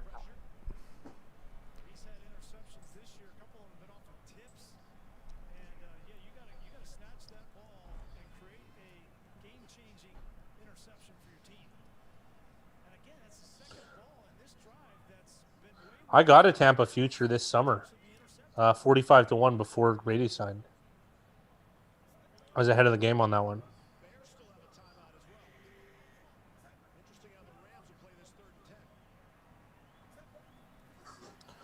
Oh, I thought that was going to go for some reason. I'm interested to see. It looks like the Bears are going to let this roll down. I don't know why you don't give maybe Cordero Patterson at least one shot to Yeah, have a Zaps is return. confused too. And the Rams will get the second half kickoff. It's surprising. We're 10-3. Rams at the half. Stay tuned for the USAA Insurance halftime. That's coming up next.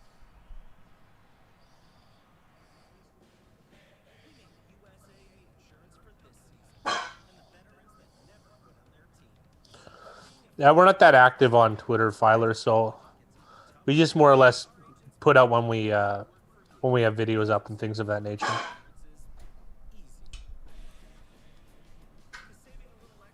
You're on Twitter a lot. It can be a bit of a cesspool, unfortunately. I try and follow a lot of gambling guys, but it gets too politicky for me.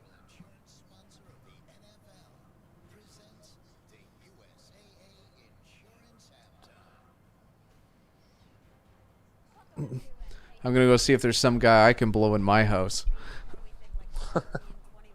Oh, you, Mr. Fuse? I'll send him down your way.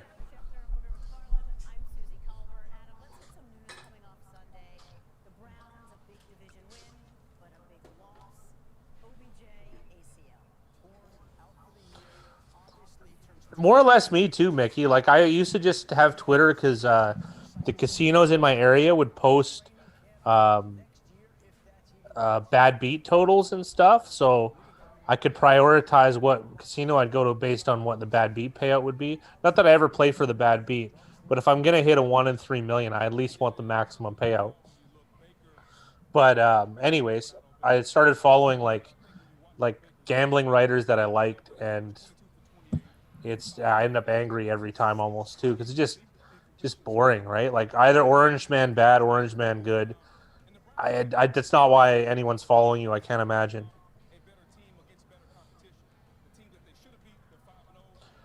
Oh yeah, I don't ever play for them, Filer, ever. I table selection first, right? And then, but if I'm going to play, and there's a tiebreaker, that'll be the bad beat will beat it. If I know there's a huge whale, I've never played for the bad beat. In fact, a lot of the way I play is ISOs and squeezes, so I actually hurt my chances.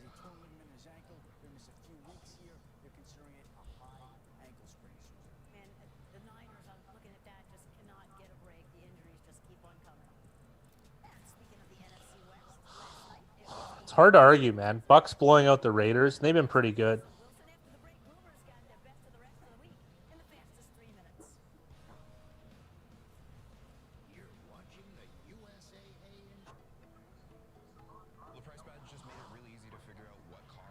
Oh, I play PLO every day, Filer. I play 1-2 on Stars. Do you? That's the car. It's a great deal. Go get it. With HelloFresh meal kits, you get tried and tested recipes and fresh, pre-portioned ingredients delivered to your door. Everything you need to cook delicious dinners. Yeah, I'm into it. I'm totally into it. Fresh.ca. Dinner solved. Yeah, I'm running an odds oracle simulation right now as we're talking, oddly enough.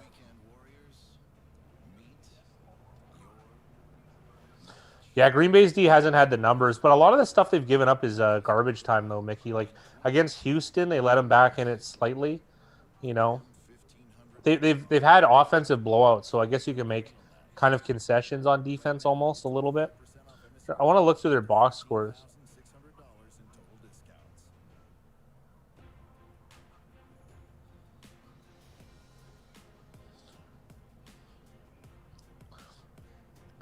Yeah, but they've surrendered a lot of points, Jackson, is what he's getting at, right? So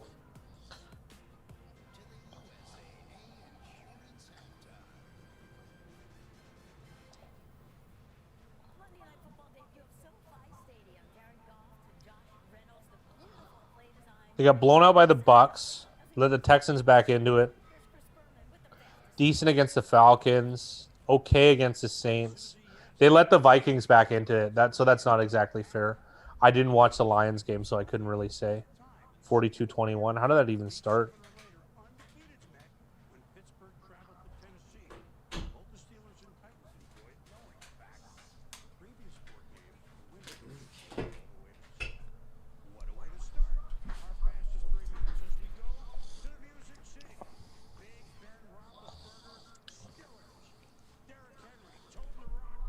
no fuses here, so I had to blow some D'Agostinian twins. Dagestani.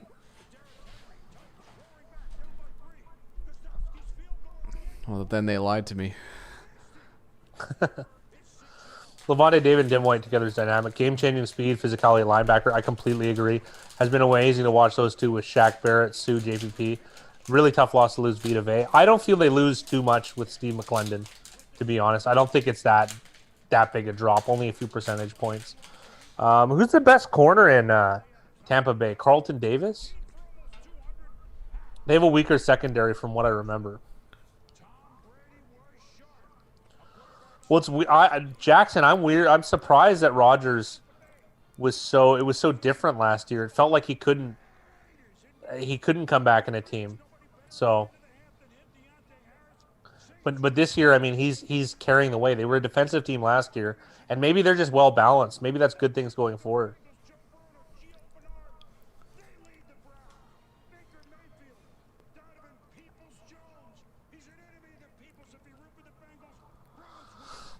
Oh, props are never safer than the spread, considering the juice you usually have to surrender for them.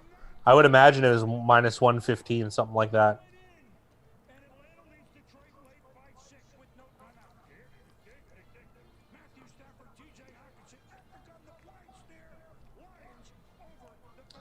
Minus 110? Okay.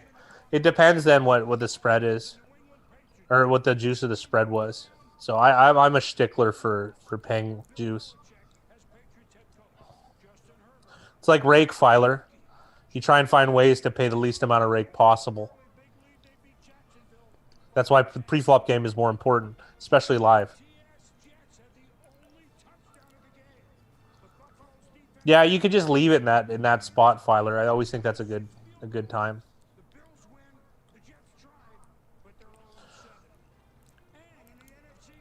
That's true, Zaps. When they got smoked by the Bucks, they got smoked bad. That was a statement game. But again, it's only really a sample of one. Well, Filer also, like, you can still make a good decision and have a bad result. Like, even That a lot too, of the things absolutely. we talk about is, like, you have like 53, 54% chance of winning and still If you're good. 45, 46% chance of losing. So it's just one of those things where you're not going to win every single time. That's why it's so important to bet with the same amount of units, 1% of your bankroll each time. Be conservative with your money. Josh Allen has some commentary on Arthur Blank that I agree with. I do think he cares about the internal, external state of his team, absolutely. And I mean, he built Home Depot from the ground up. I don't think he's one of those like meddling owners. You know what I mean? Like Jura Jones, and even though the Jets are in the state they are, I don't think Woody Johnson's really a meddling owner either. I would say Jimmy Haslam has been, and he might have learned his lesson, as well as Dan Snyder from Jimmy Haslam, of course, from the Browns, and Dan Snyder from the Redskins. I think the owners that generally are just hands off tend to do the best. Hands off aside from personnel hiring.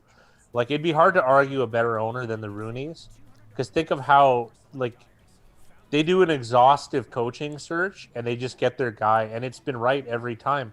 Of course, they've been a little bit lucky, but like Mike Tomlin, no one thought that was like no one at the time thought that was a good move, right? And here we are, right? You can argue Mike Tomlin's not the best X's and O's guy, but Big Rye, has there been really that many coaches of his pedigree during his tenure? I don't think so. No. And you can say the same for the Ravens.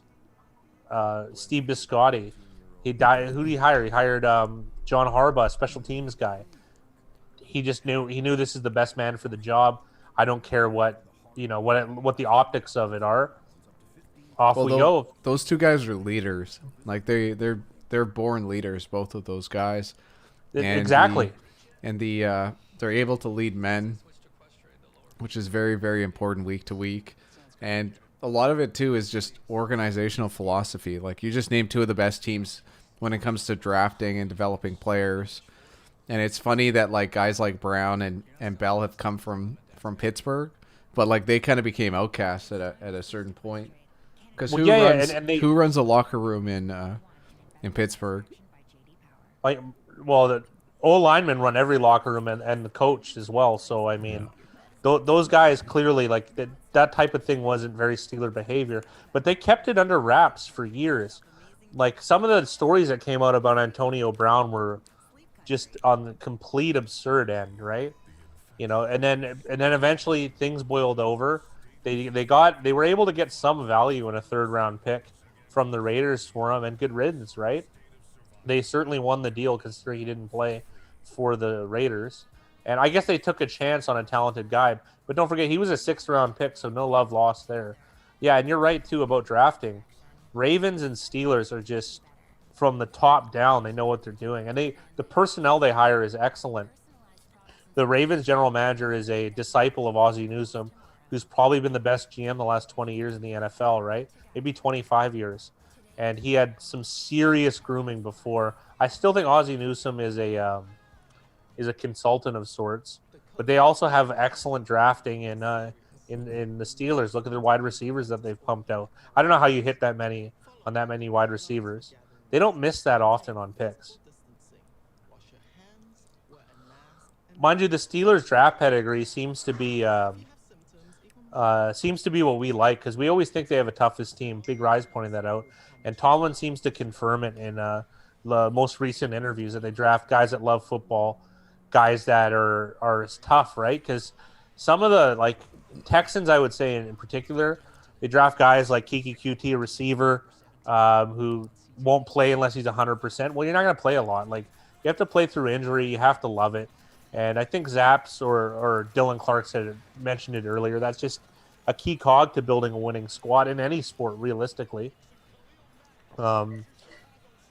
Josh Allen, it's good to hire a strong GM. I think Jets wanted that with Joe Douglas.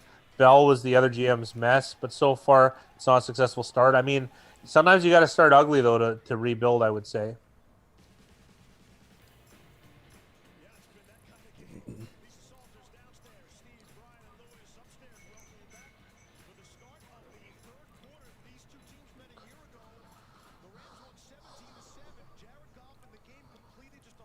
Just a heads up. Sunday night is Dallas at Philly, 5-star game. Eagles minus 3.5.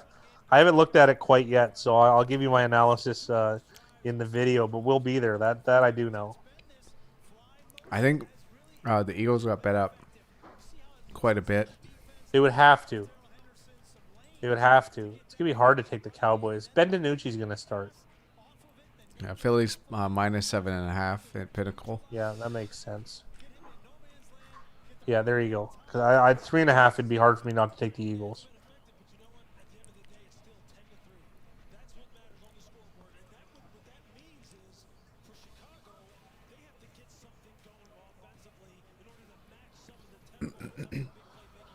Yeah, no way Eagles are minus 3.5.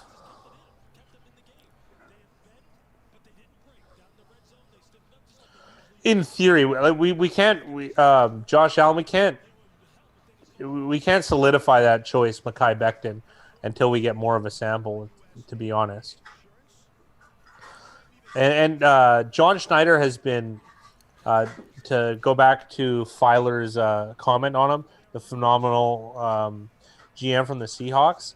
You got to remember, a lot of his success was carried over from maybe the best draft of the last 20 years. He drafted Bruce Irvin in the first round, and then they got Bobby Wagner and Russell Wilson all in the same draft. And I mean, I could be mistaken here, but that's once you start with that type of bedrock, you're going to be. I mean, it's almost hard to be bad. It's kind of like who was it? The GM formerly of the Colts that drafted Ryan Grigson, who I think is a terrible GM. He drafted first overall Andrew Luck, and then they started winning. I mean, he inherited the first overall pick. It's hard to give him that much credit. Although I will say John Schneider is much better than Ryan Grigson. Grigson, yeah, he might be. I might give you that.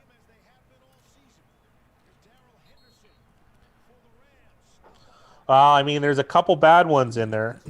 Ray Farmer wasn't exactly good. Oh, he never gave him a no line, and he did kill Andrew Luck. I'll give you that.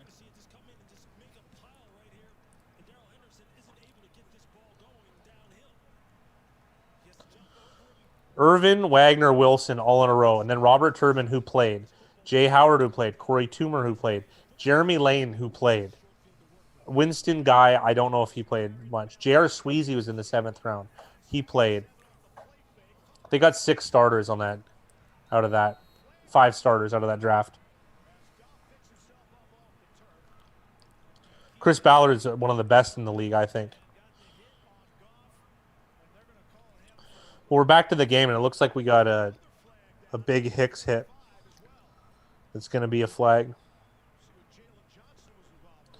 As far as we can remember, Filer, there's probably some old ones too, like the Cowboys one where they had all those draft picks from Herschel Walker was pretty good. Yeah, well, you learned it from the Bleacher Report.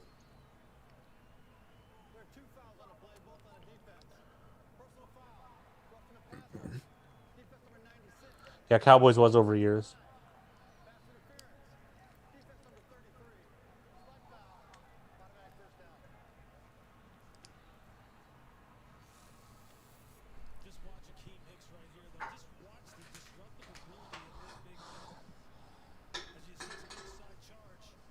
He was getting held the whole time, Hicks. That's a lot softer than what it looked like in real time.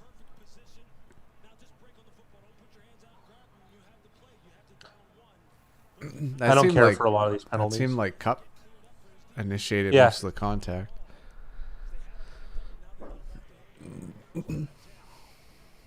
Jackson's got an interesting question. I would agree. Rams do have an argument for best in the NFC. They really do, despite possibly not making the playoffs. No, we didn't think it was fixed, but it was just so bizarre that that every Sunday night the best game I've ever seen is happening, like week after week. What was week 1? Was it Cowboys and Rams? That was a fantastic game, even though it was low scoring 2017.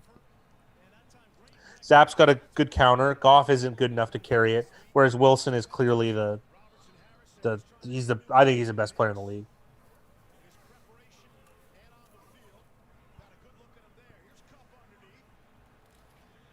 Wow, Cup making the most there. I don't think it was that bad, Filer, the reffing, to be honest, but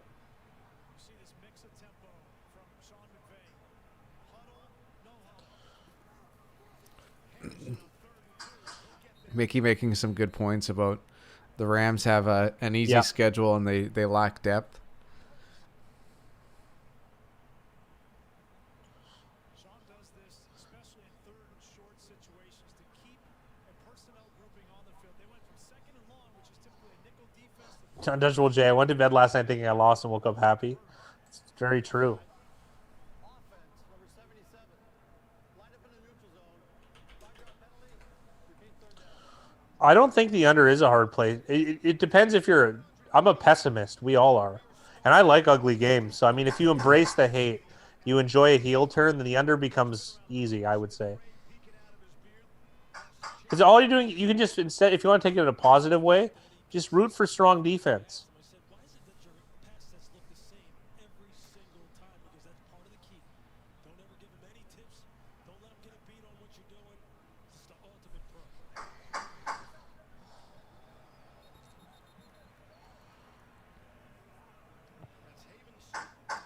Zaps is a fan of the direction of the Niners. They have been interesting. They had a great game against the Rams. We were able to capitalize on that. I would say though that I thought New England was going to show up yesterday, and I was sorely mistaken. Right now, technically in the standings, San Francisco's in last place in the NFC West. Insane, eh? Yeah. What a loaded division. Well, I still think Seattle's the strongest team, and they have the worst point differential out of those 4 teams. So it just shows. I think you the Cardinals how are the strong. worst, but they're fun and good. That looks like a fumble. Rams very fortunate to get back on that ball, but that's a 4th down. A very nice sack force fumble from Khalil Mack. Beating Rob Havenstein quite cleanly.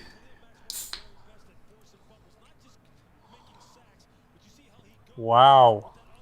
You could make an argument that was a incomplete pass from Goff. His hand was moving forward. Perhaps.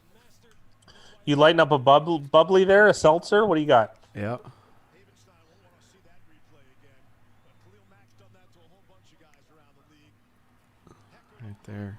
Oh, what fantastic special teams as usual from The Rams. from the Rams. And this is a team that isn't strong being pinned back. David Montgomery has pretty low yards per carry. I would imagine he probably has the lowest yards per carry of any starter other than whoever the Jets consider. Who is a Jets starter right now? Does Michael Pirine get more carries? I didn't watch that game closely. I think it's split between him and Gore. They don't have that much opportunity to run the ball. No, absolutely not. But the first quarter, maybe? At jackpotcity.net, you can do amazing things with just one casino chip. Discover a world of incredible casino games. Oh, in that same draft, I'm just looking over it. Deshaun Gibson in it, who's playing in this game. In the 7th round, the Rams had 3 picks in a row. They picked Austin Davis at quarterback, Johnny Hecker, the punter, and Rodney McLeod. All 3 guys saw time in the NFL. That's impressive. Holy, the Seahawks drafted Jermaine Kearse in the 7th round. 2 off Mr. Irrelevant. Very That's interesting. impressive. Jermaine Kearse was a part of that draft. Can you believe that? Jermaine Kearse was a strong player for the Seahawks.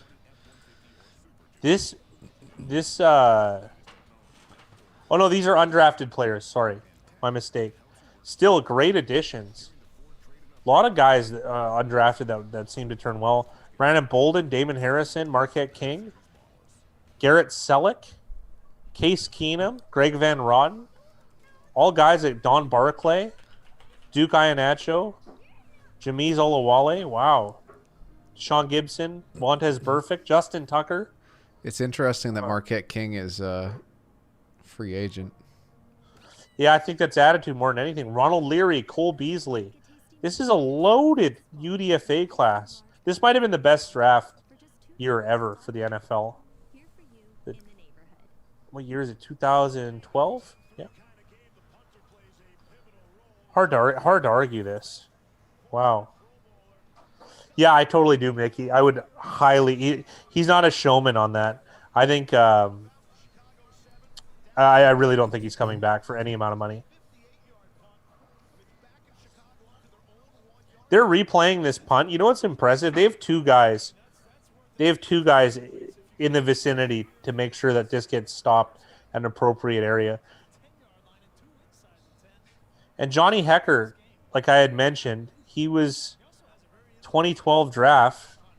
He's a UDFA or 7th round pick. Forget what I say now. I said no.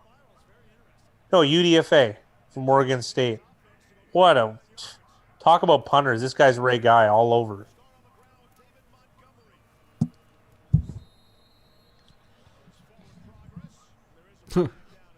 I wanted the safety. Who was that? 41.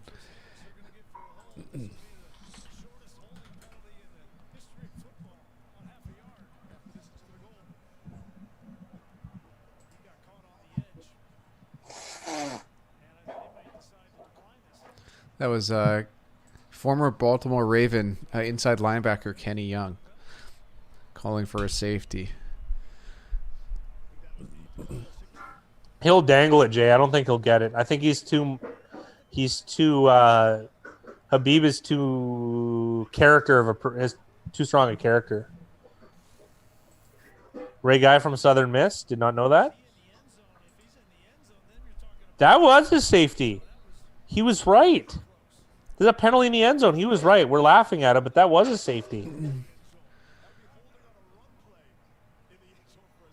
I don't know what the call is on running plays with flags like that. Hold is a hold. Hold in the end zone? There's Montgomery out to the 5.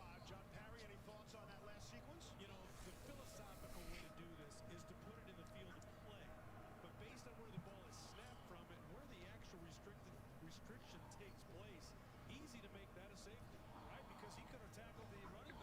No, I don't think so. I think they're too conservative, really. I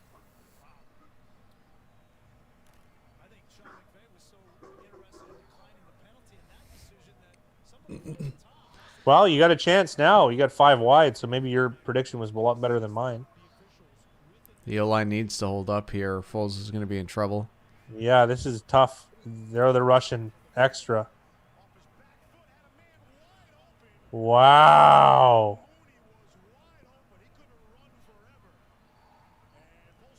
I think you'd be surprised with a lot of people that have $1 million plus on the street. I think a lot of them you wouldn't expect it from. This day and age, though, is there's a lot of unlikely millionaires floating around. I don't even think Khabib was very rich until this last fight. To be honest, this was his only real big payday. I think he got a little bit from Connor, but I think this is his biggest fight. John He got Stacy 10 with the million. comment of the week. Every pocket is tight for Foles. You Just could like be Jay. I have untouchable. no idea. Wouldn't treat you any different either. Introducing Budweiser Zero. 0% alcohol, full Budweiser taste. 50 calories, 0 grams of sugar. All Budweiser, zero compromise. Budweiser Zero. Oh yeah, because Habib's got those chops, mutton chops.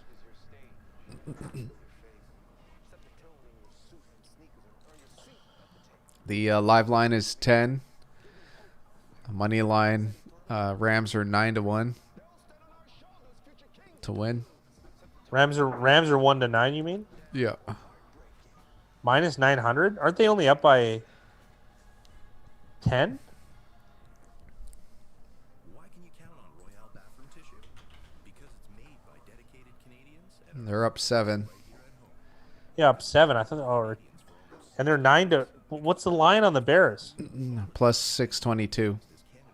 Oh, God, look how much juice they're taking. 278 peasies. premium soft tissue that's plusher. The OU is 30.5. It's good for the under. To the core. Royale, proudly Canadian.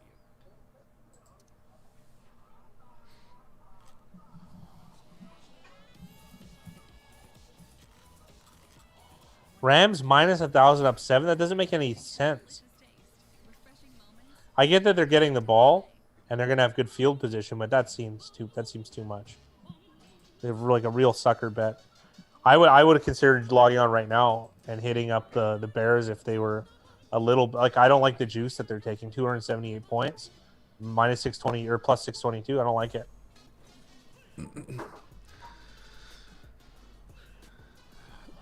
Mickey giving us insight into his sex life.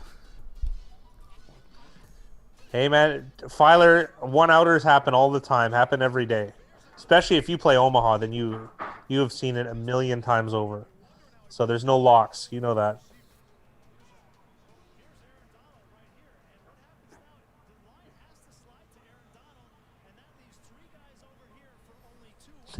Yeah, minus 1,000. Got to jump on that or favorite gambler. Yep.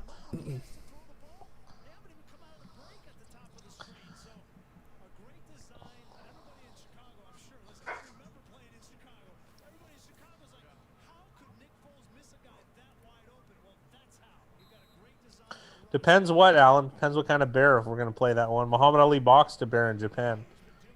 At least I think so.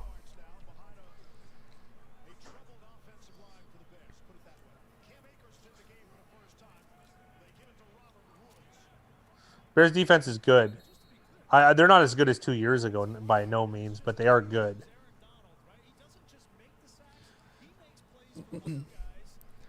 It goes back to something we touched on last stream, and that's the consistency on offense. Predicting year to year is a lot easier than predicting the consistency that the defense will have. So yeah, you do look at the Bears roster and you go, holy shit, they are loaded at certain positions. Like they have a few very, very talented players on defense, but it doesn't always translate to dominant performances every week.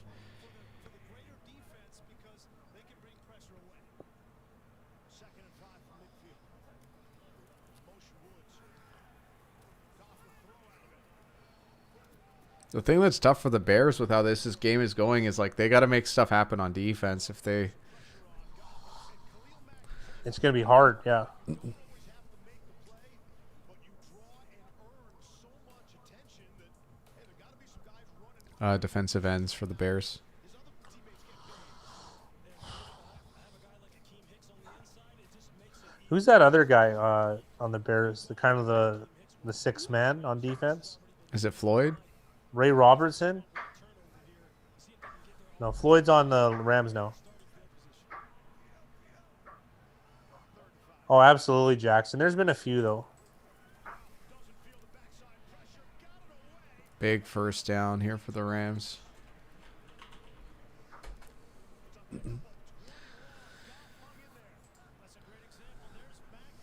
They've got Keem Hicks, Khalil Mack.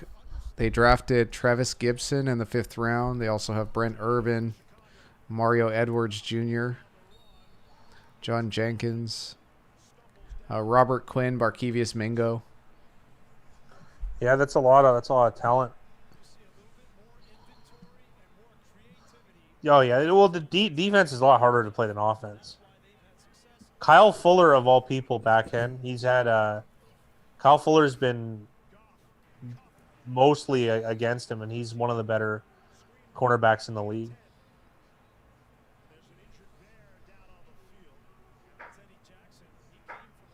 And now Eddie Jackson, one of the best safeties in the league, is injured.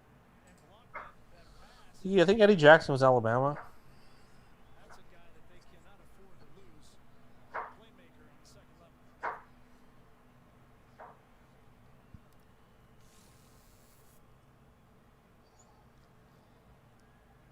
Jackson has complained about not being challenged by opposing offenses. Uh-oh. A non-contact knee injury for Eddie Jackson. It's not good. That's never good. They want everybody to quarantine. I do not have nowhere else to go. Could I stay in your home? Smith is a tackling machine. Why you wear a mask? Because the virus is fake news. Okay. Sorry, my daughter escaped from the crate and followed me. Teenagers. Yeah.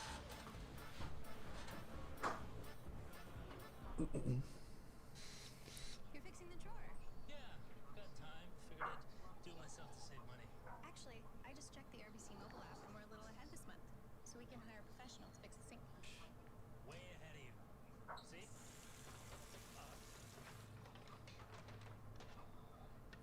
You have a guy in mind? Banking at home is easy with RBC and iPad. Switch to RBC and get the latest iPad at no cost.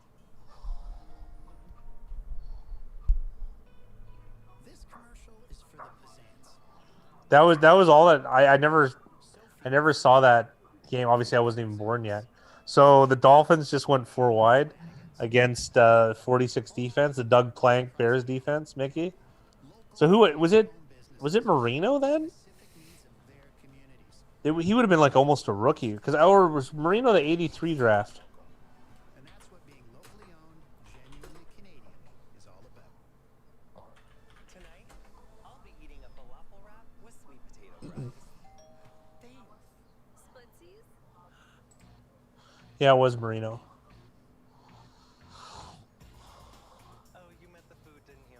Yeah, 83 draft. Okay, he went 27th. Wow. Federal agency that protects your money when you deposit it with any of our member institutions. Look for our logo. Marino works for the Dolphins now. I didn't know that. CDIC. See how we protect your money. Let's just be happy we're working. Easier said than done. I'm just looking at Marino's stats, and boy, did he throw a lot of interceptions. He was throwing a lot of touchdowns too, but Yeah. he pretty much had double-digit interceptions for every season he played. Maybe that's why he never won the big one.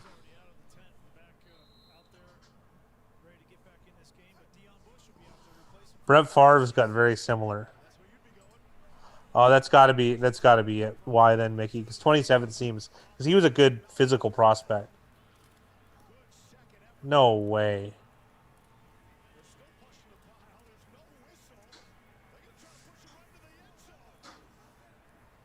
If that's a touchdown, this is the best rushing touchdown I've ever seen. I like how they like pretty much blow down like every play like that, and then they just let that one keep going. I'm surprised no one got hurt. And then there was a flag at the end too. We'll see what that is. What could this be? Unnecessary roughness? Illegal contact? Hands to the face?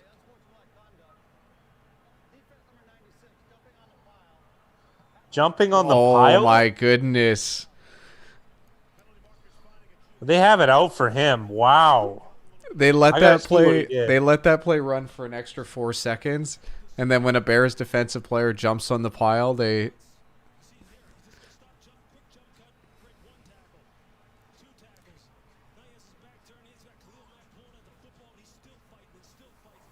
I don't even see what Hicks did. He was on the ground.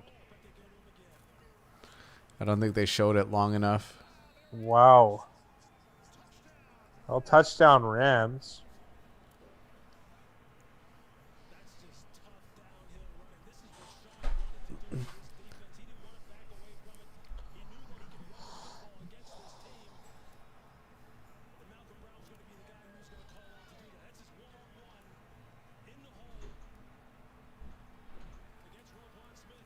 I'll be back in a moment.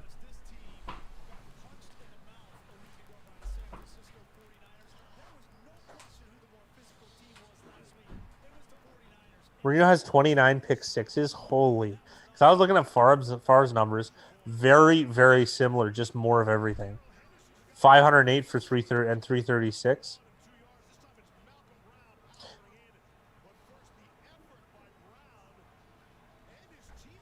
What is Ram Ranch? Is that like the fan section?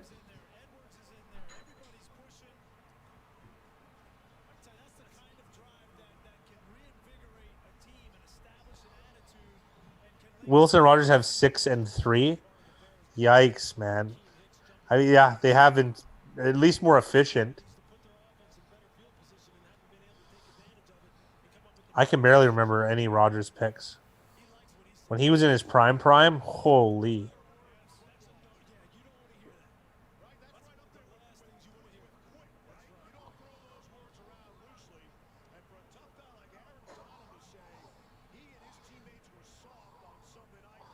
It's row 1, seats 1, 2. What, Rams Ranch? Is that Ram Ranch? Is that what it is? It's kind of cool. Why are you sick about OBJ? It sucks to tear an ACL. I've done it. I mean, he's a professional athlete, though. It kind of comes with the job. I mean, maybe if you have fantasy implications. LA fans. You're from Philadelphia. I mean, didn't you guys threaten Sav Rocca and what's his name? Akers, the kicker? He can't hate on him too much. You pot calling the kettle fat in my case.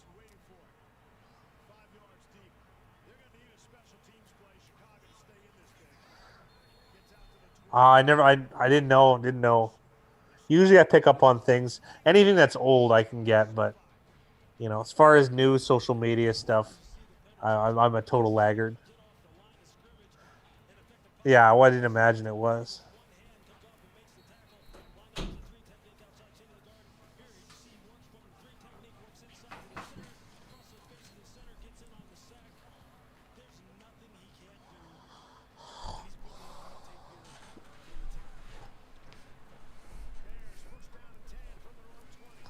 Holy, I just saw this Ram Ranch lyrics.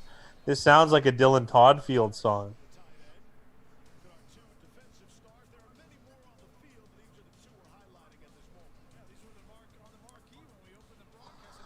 Holy. All right. This is definitely a Dylan Toddfield bop. I have a feeling that Ram Ranch is going to have something to do with one of Big Rye's. We have a money league, and he seems to have a name in that type of genre quite often.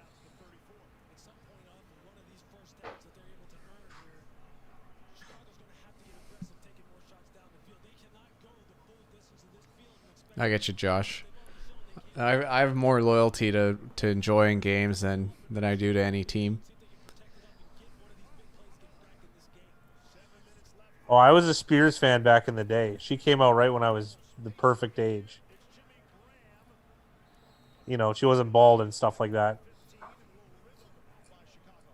And before you knew she was just trailer trash too.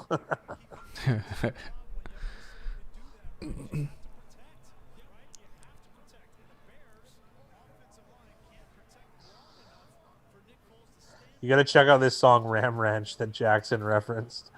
Big Rye. I'll check it out. You're going to have to.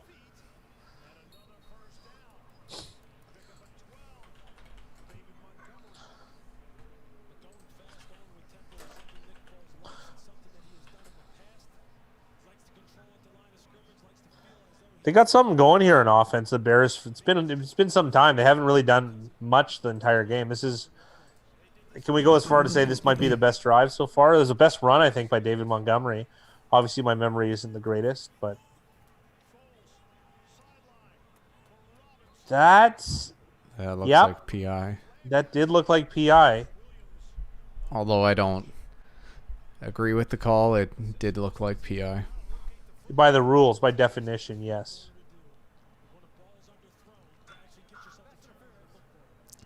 I feel like corners should be able to face guard. So do I. I really do.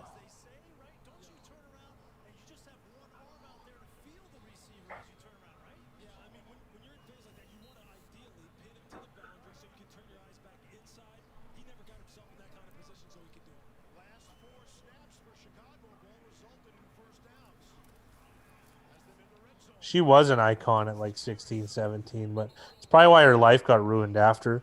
Pretty sure her family stole a lot of her money when she was doing Vegas shows. That's what they say anyways. A lot of American celebrities, I actually feel bad for. They have no privacy. They're basically royalty with a lot less of the money and a lot more of the attention. So it's brutal. Being famous has got to be one of the worst things, I would imagine.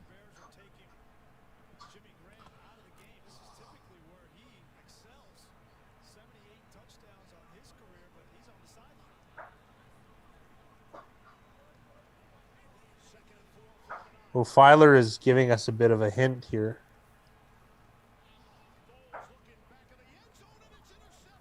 Is that Taylor Rapp? It looks like Rapp was the one to get the interception. I didn't see who made the play on the ball, I think it's Taylor Rapp. That would be my guess. but they rolled Foles out to his weak side, throwing There's back that against tip his drill. body on the move. And Troy Hill with a nice defensive play. Tip drill that Deshaun Gibson was hoping for earlier in the game. What a play. Look how excited the coaching staff is. What a team. I like the Rams. I like how the Rams are.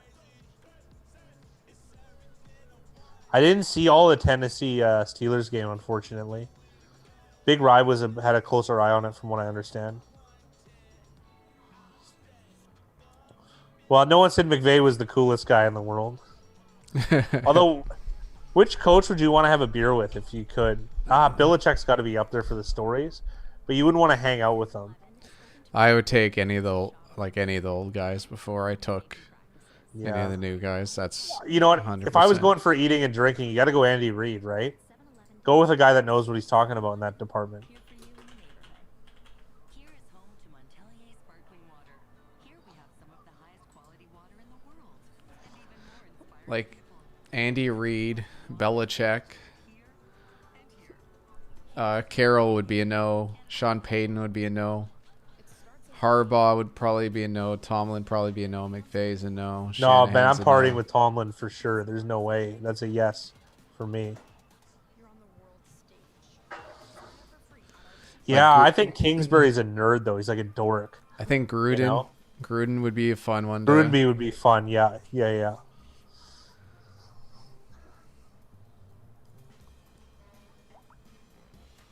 Turducken with Madden? Oh, absolutely. Oh, no. We'll do a road trip as the turducken is cooking because, you know, he doesn't fly, right? So he's got one of those big RVs, I would assume, still. Or he's still alive, right? John Madden, he didn't die. John Madden's alive. He's really Good, stayed good. out of the limelight, though. I'll say that. Romeo Crennel. Well, Romeo Crennel knows how to eat. We can see that. Mike Zimmer, mostly if his girlfriend brings her friends. Yeah, then of course, Mickey, for those type of reasons. I could ask, oh, if you hung out with Sean Payton, you could find out what kind of type of mascara he buys. Him and Derek Carr, I have a feeling, get it from the same place. I don't know how John Madden like stays out of the limelight. I don't know. I liked him. I really like him. Where do you think John Madden lives? Probably somewhere like Nebraska or something weird like that. Pleasanton, California. There you go. It says here it's got his house here on Google Maps. I can't think of a worse. Wow. Why is this a thing? In a van down by the river. Who's that? Matt Foley? Yeah. But if I don't watch it, I'm gonna look even more like Chris Farley, and I'll end up like him. I'm off the wagon or on the wagon. I don't know. I haven't partied in quite some time, but The Rams have gone to a hurry-up offense. I don't think this is the time for that. You can hurry it up and then slow it down. Pacing has been interesting from the Rams here, Big Rye. It sure is.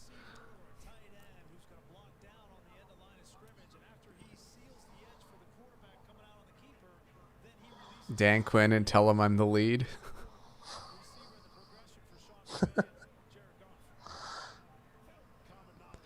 That's a good question if this game does have implications. I think Jamie's won outright. Well, Jamie's a Chiefs fan that comes in from time to time.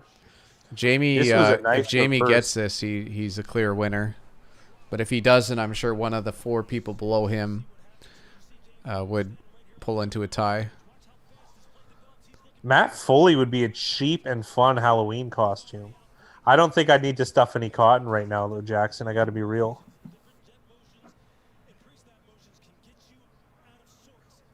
That's pretty funny.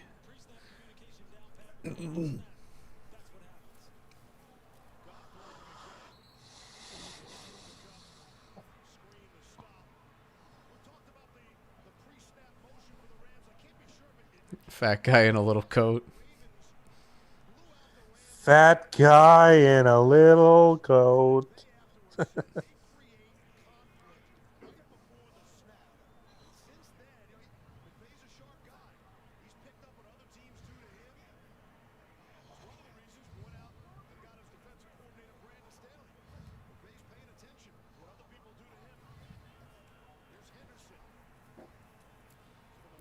This Bears defense just looks fatigued. Like it makes sense then why they've gone to this hurry up. Yeah, Mickey said it too. Bears D tired. No D is good when they're tired. I repeat that a lot, but I mean, it's so true. I've yet to see it.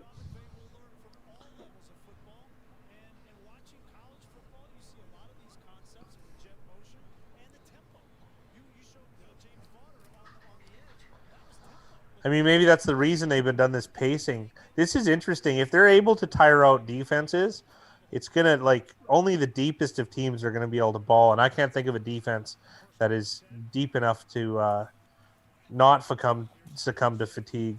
Nice run here. These plays are just chunky. Unless this is an injury for Henderson.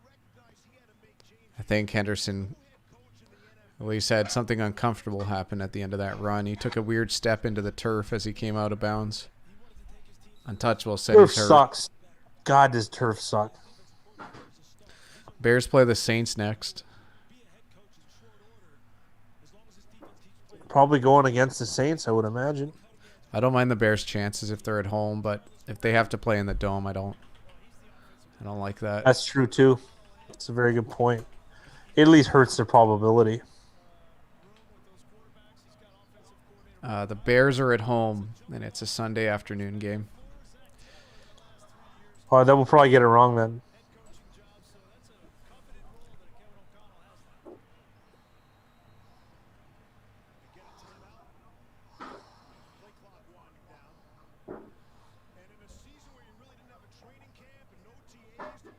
I think it'd be Saints 2.5. Oh, Filer, you're in trouble if that's the case. He's not. He's on the bench, so I mean, it's not the worst sighting, but I was spot on with Saints 2.5. nice move. Henderson injury, just what I need on top of the Michael Thomas and Mostert injuries for your fantasy team. Aaron Jones too. Oh, you're Joe Dunder if that's the case. That's just part of fantasy. You know, call it 3 and 6.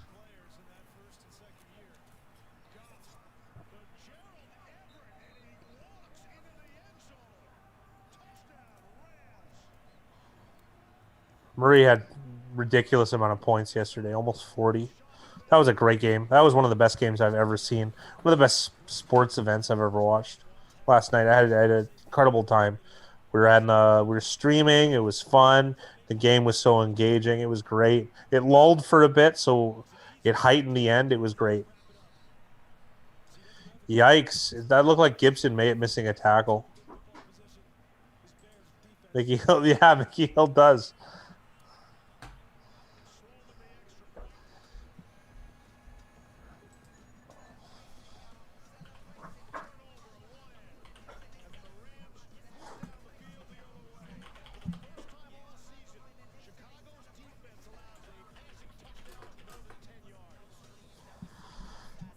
Yeah, he was up there. I feel like Derrick Henry was up there too with his game against Houston. It depends what points, obviously, what point system you have. Because in standard, the two biggest I can remember are Henry, this year at least, Henry and Kyler Murray. The most of all time is either Manning week 1 against the Baltimore Ravens. He threw 7 touchdowns. And there's a 5 touchdown week and 300 yards for Jamal Charles against the Raiders. Oh, and Doug Martin got 5 touchdowns and 200 and something yards against the Raiders as well another year. Those are the most I can think of. Jim Brown had a multiple 200 yards, 3 touchdown games. Who would be the best fantasy player of all time? It's got to be either LaDainian Tomlinson, if you could do it retroactively. It's got to be LaDainian Tomlinson or Jim Brown. Like, the numbers are gaudy on both those guys. Jim Brown averaged 100 games. Foles did have 7 TDs versus the Raiders. I remember that now. Who else? Oh, and there was that other game. It was I was at the Raiders game. It was Raiders at Jets, and I had Eli Manning that week, and I think he threw 6 touchdowns against the Saints. Breeze might have thrown 7. Johnson was good, but that was one season, the 2K season. Walter Payton's up there. Marshall Faulk, there's an answer. I don't think Payton has enough like receiving yards. Marshall Faulk, there you go. Tomlinson's in there too, though, for sure. Tomlinson has passing TDs. Sanders, I mean, yeah, those are great, but they don't. You gotta remember for fantasy, they have a lot of home run ones, right? Like he had home run plays, and he had games where he was bottled up too. Breeze threw 7, Eli threw 6, and lost. Yes, that was the game. I was at the Raiders-Jets game that week. That was great. I'm thinking Marshall Faulk, LaDainian Tomlinson, and Jim Brown. That's got to be. Roger Craig, oddly enough, would be up there, I would imagine. Allstott is not going to have the numbers, but he's an all-time guy for sure. So an interesting twist right now is that 999 Art is actually in the lead. Well, he still needs one more score, but he's got an over/under of 30, and he's 10-3. Jamie's got an OU of 48. So if the Rams hold on to cover, Then any score between 30 and 47 would be a win for 999 Art. Anything 48 and over would be a win for Jamie.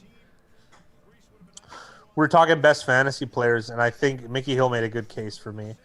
Because I was thinking Jim Brown and LaDainian Tomlinson, and now he had Marshall Falk's got to be in that conversation, I would imagine, as well. And I guess CMC. Wow, that was a hard fall. Patterson's so upright. I guess he's looking for a flag. According to this NFL.com article, it says Marshall Falk 1 since 95, Tomlinson 2, Randy Moss 3, Brett Favre 4, Marvin Harrison 5, Sean Alexander, Terrell Owens, Tony Gonzalez, Edwin James, and Curtis Martin to round out the top 10. Well, none of those guys are pre-90s. So, I mean, I can't... They're missing somebody, I'll tell you that much. O.J. Simpson, too. Let's be real. Cody Whitehair looks like he's hurt. Injury for the Bears offensive line. I don't imagine they can handle much more injuries. Many more injuries.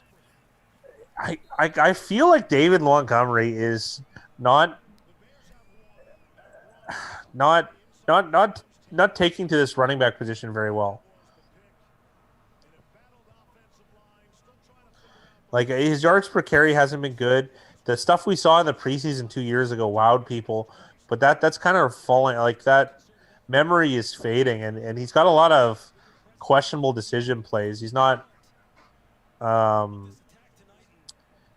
very north-south, it feels like. Jim Thorpe, get the kick points to boot. Yes, that's an interesting... John Stacey with maybe the best one.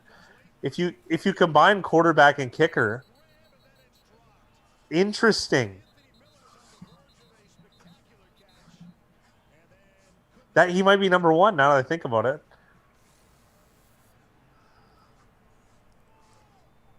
They didn't really pass that much back then, though.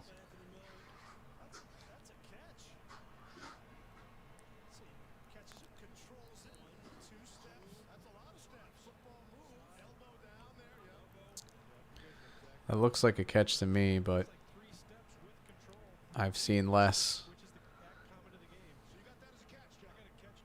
George Blanda, yeah, I guess technically, yeah.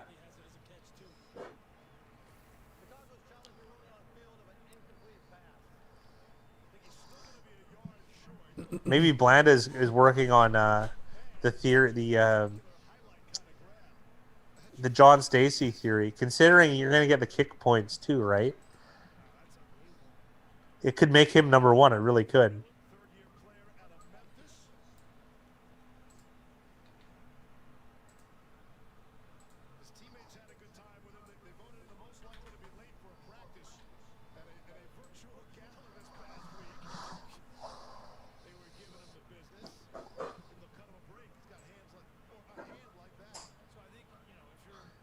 '61 George Blanda, 36 passing touchdowns, 3,300 yards. What is this? 300? How many tries here? 64 extra points made. Okay, there you go, and 26 field goals. That might do it. No, but we got a hybrid kicker, Jackson. George Blanda, 61 season. That looked good. This is taking a long time to challenge this incomplete pass.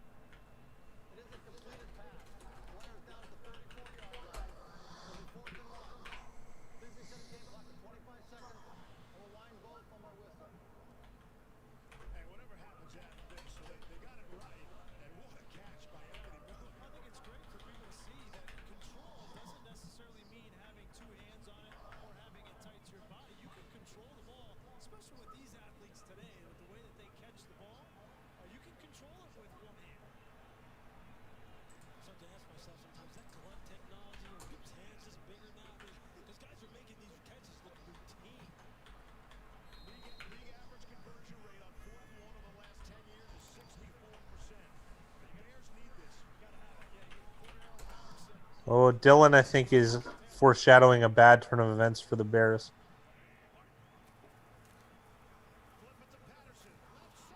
Wow. Unreal.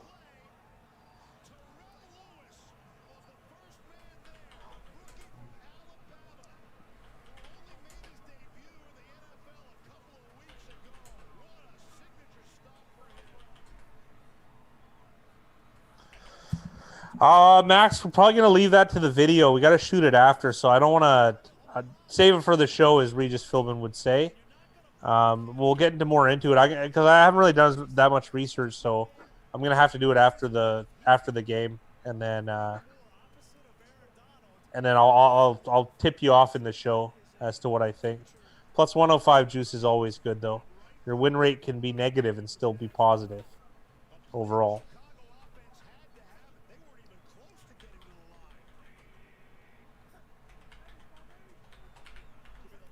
I don't blame the Bears for doing that, but it is essentially game over.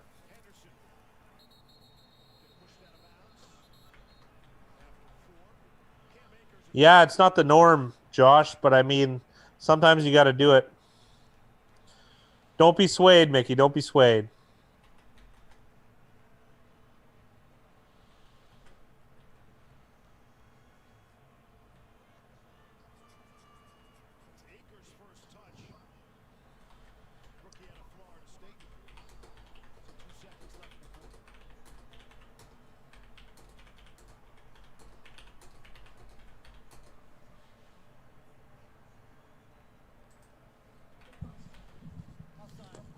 I got card. Oh, it doesn't. Oh, really?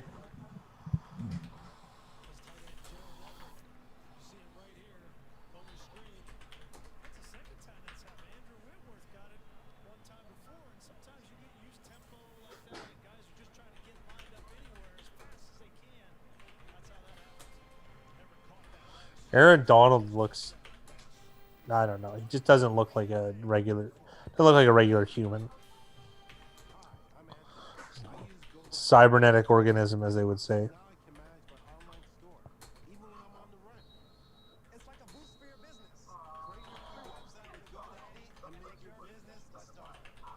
This is impressive. I'd mentioned in the videos that I thought they had the best defense in the league, the Rams, as far as how they were playing. I'm starting to care less about big names, just more cohesion. And this Rams defense is really good. It is.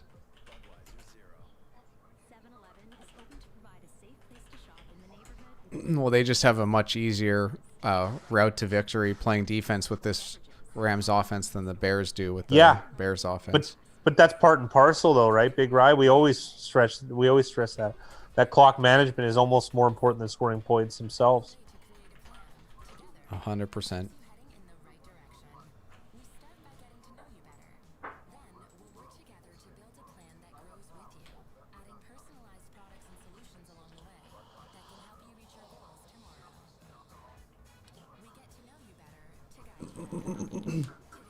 Oh, you're going to win this week, Big Rye, in the other money league we're in. So am I. It's going to be a three-way tie for first. That's nice. That's a good thing. It is. Wow, the guy you played against got a lot of points, but for a lot of opportunity. We got minus 0.2 from Claypool. And when a superior network is paired with Samsung innovation, it's inspiring. Imagination becomes reality. With the foldable glass screens of the Galaxy Z Fold 2 5G and the Galaxy Z Flip 5G, they join the Galaxy S20 5G and the Galaxy Note 20 5G to create the most innovative lineup of 5G. Yeah, we already... I don't think anyone's playing on either side, so that was settled yesterday. Yeah, you locked it up. Mine's about to be locked up. I played Rams defense, which I'm really happy that they're on my team. Lockett's big day helped a lot. And I had Melvin Gordon and Jamal Williams both with good games on the bench, so it's pretty likely for you. Cooper Kupp needs, what, 13 points to... Yeah. They don't even need to score anymore. That's the thing. No, never play daily fantasy. We found that the rake is insanely high. Big Rye did the calculations. So it's 15% rake for daily fantasy. And there's a lot of other fishy things that go on with daily fantasy that I gotta save it for the show, Mickey. I gotta comb through. I really did like John Stacey's last week, but I left it off even the honorable mentions because I didn't want to scratch his ass too much. But all right, I'm gonna take I'll take a little bit of a gander here. I'll save it for the show though. But I can take a little. There are some that blow me away, and I get a visceral reaction.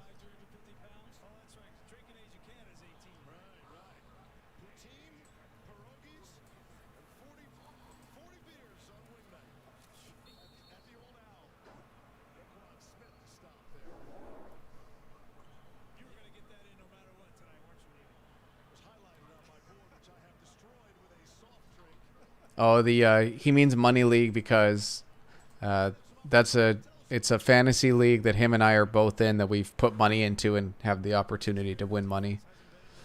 Whereas the league for BRFG, it's going to be hard for us to win our own money.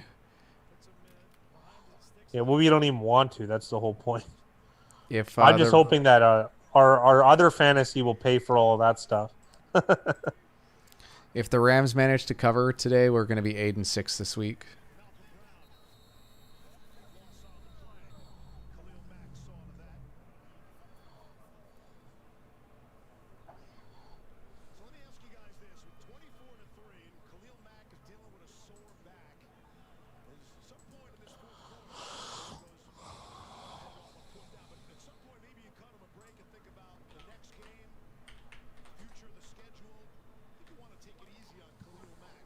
Yeah, 8-6 is Tommy's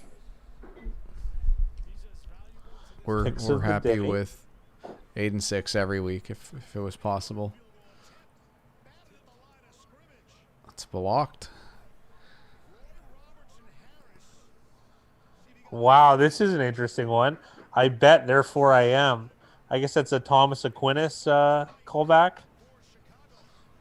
Hot Chub Time Machine. I heard that. Seems fun. We'll get down. Yours are always at the bottom. Zim needs time for hymns. That's the winner so far. Oh, yeah. I didn't see who it was from. Now I do.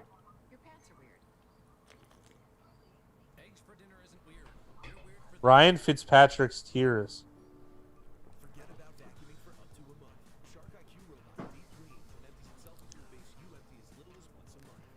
Big Rise Kitsro impersonation is about as good as Fat Guy's picks. Well, I mean that's gonna make honorable mention. That's not a winner though. There is a two-way tie. I know who's gonna win.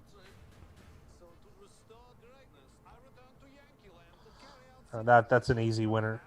I'm not gonna say who. That's an easy winner though for me. The Fat Guy, did you end up watching Borat last night? No, I decided not to. I rewatched Uncut Gems.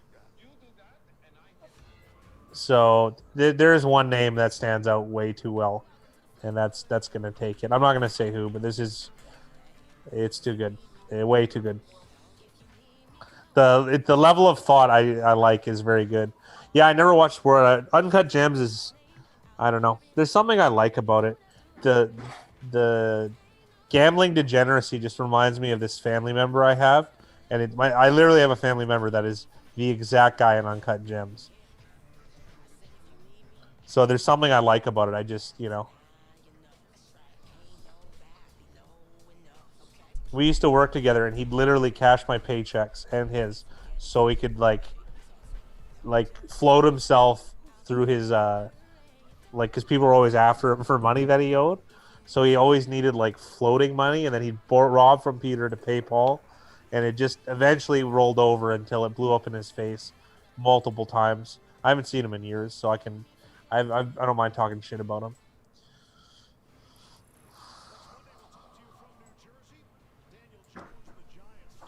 Is it just me, or is I'm actually kind of interested in this next Monday, Bucks and Giants.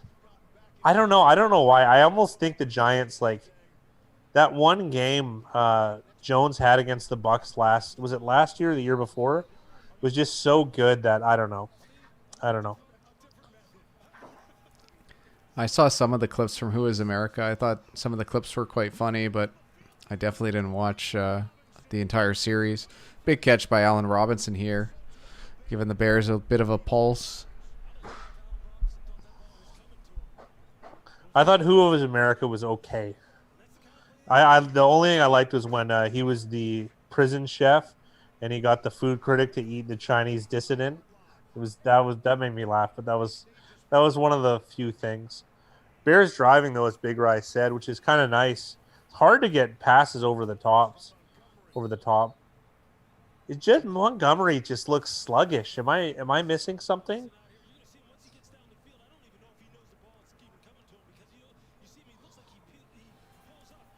Oh, if you like uncomfortable stuff, watch Nathan For You. It's a guy from our neck of the woods, Vancouver, Nathan Fielder. There's nothing more cringeworthy than him, but it's so good. The Israeli character was good. I liked him in the prison DJ or whatever. The guy who's trying to get his life together after prison. We got another injury here. Who's 26? Is that Troy Hill?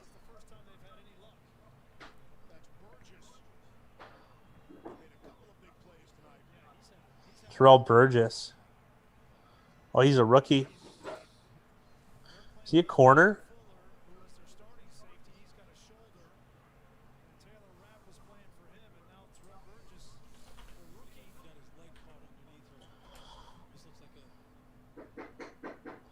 Oh, yikes, man. Your knees don't bend that way. Terrell Burgess is a depth safety. Depth safety, yeah, 26. The number threw me off. I thought he was a corner, but he looked like a safety, but then his number was in the 20s, so, you know.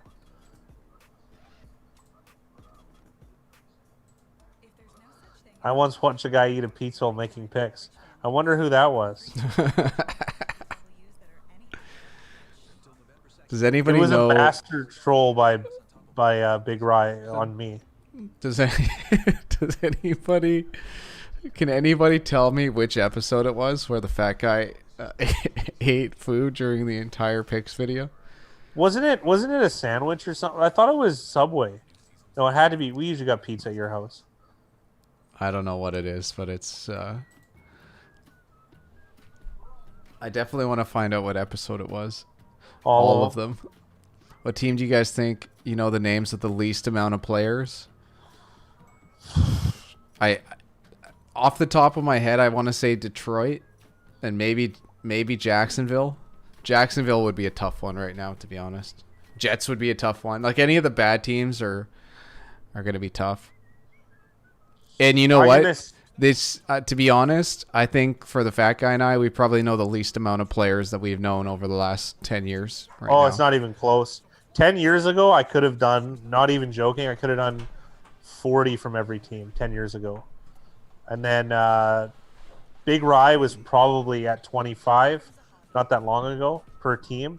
Now, I think 10 is going to be tough. 10 for everyone. I'm trying to think about the least ones. I'm going to go with Colts, oddly enough. I still think I could get 10 on the Colts. Because running backs, receivers. Yeah, I still think I could get 10 from the Colts. Their D-line is not sticking out to me, too. Aside from who? Buckner. Buckner and yeah, we're okay at it. I used to be a machine. It's all gone. Yeah, well, there's Buckner, Justin Houston. Wow, Malik Hooker. Wow, I can barely think of their defense. I can't think of any corners on there anymore. Oh, what's his name? They got Xavier Rhodes. They have an excellent middle linebacker. I can't recall his name right now. They obviously have Phillip Rivers, Jacoby Brissett, Jack Doyle, T.Y. Hilton, Paris Campbell, Ryan Kelly, Anthony Costanzo. I think LaRaven Clark is a swing tackle for them. Marlon Mack, Naeem Hines, Jonathan Taylor. Yeah, Darius Leonard is the guy I was missing. Yeah, the middle linebacker.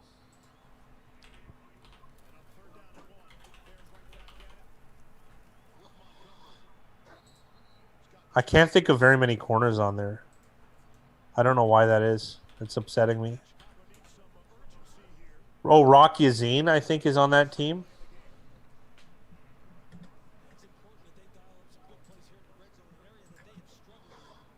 All right, first and goal for the Bears. Yeah, Rocky Azine is a corner. I don't know if he starts, though. He's got 76 tackles, 9 packs, deflections. He must.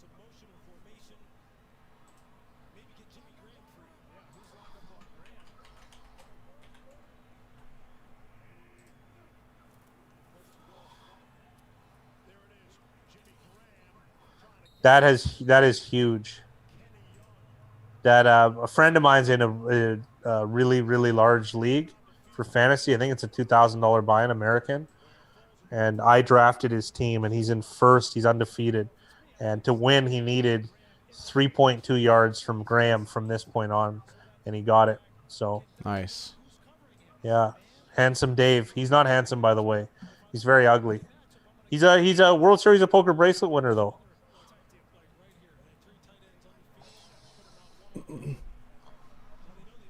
If Filer's still here, yeah, a friend of mine won a high-low tournament a couple years ago. He taught me how to play Omaha, oddly enough. That run looked brutal. Is it? But maybe there's contact in the backfield. I'm being maybe a little harsh on Dave Montgomery. Well, there, at the handoff, he had to do a spin move, so that's never a good sign. I didn't see how. Oh, I thought that was unnecessary. Okay, that's not his fault. I was just saying a friend of mine won a bracelet in Omaha High-Low $3,500 event a few years ago. Who his fantasy fringed on Jimmy Graham's success today, which was just enough.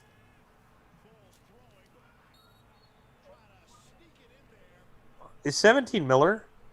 Yeah. Yeah, Anthony Miller. Yeah.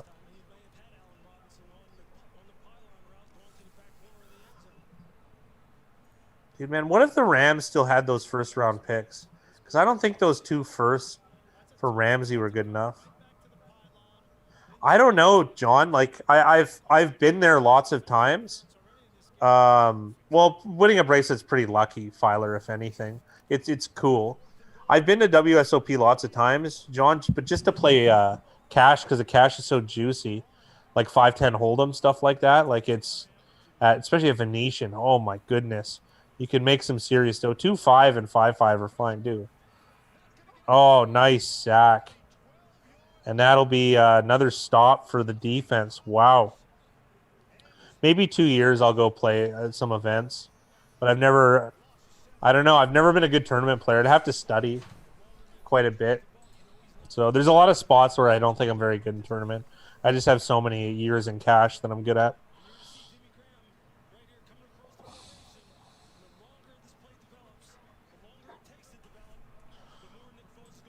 Oh, that linebacker stunted him. Bears do look like the Bears now. This scoreline is a lot further away than the game has been. You know what Foles kind of looks like? Remember when Luke Skywalker gets the robotic hand? Foles looks like a bigger, filled-out version of Mark Hamill. I guess that's Return of the Jedi then?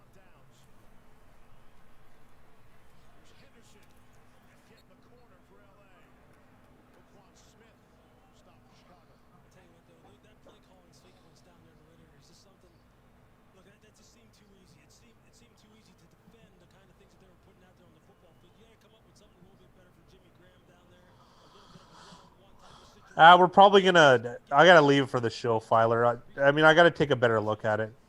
So it probably won't be my favorite. My favorite's usually a junky one. I really liked the Redskins this weekend. So did Big Rye. That happened to work out this time. Oddly enough, locks of the week have not been very locky. You could definitely bust them with a hairpin.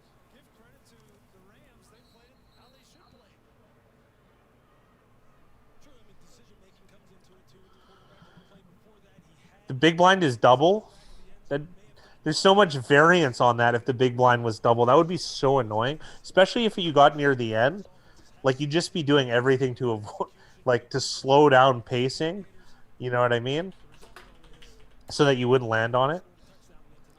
Yeah, Foles and John Hader have very similar looks. Yeah, I guess they do a little bit.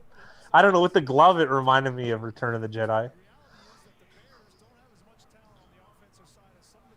I've never been to Commerce Casino.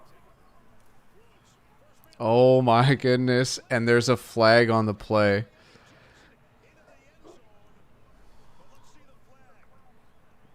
As of now, because of scheduling, Josh Allen, we're not able to do Thursday nights, but possibly in the future.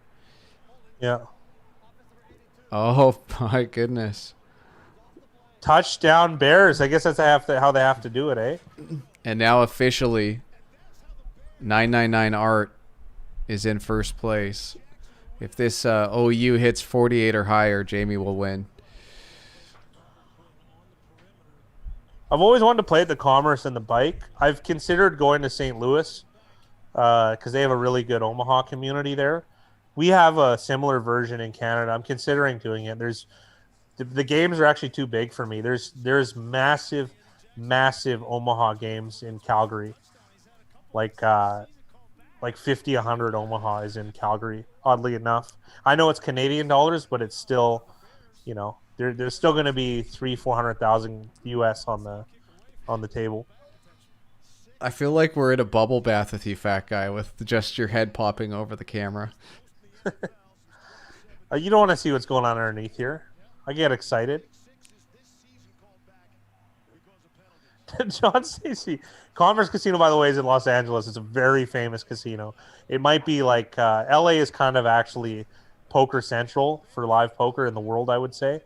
And it smelled like crack right out front. Some guy was trying to sell me a pack of cigarettes. That's so funny.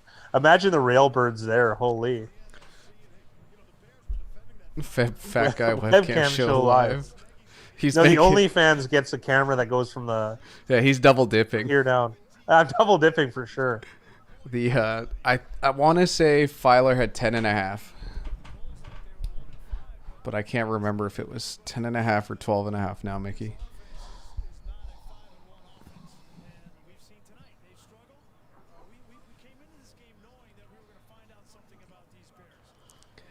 Well, we said it earlier, like the Bears defense is going to be the one that sparks this. We'll see if that's a change now.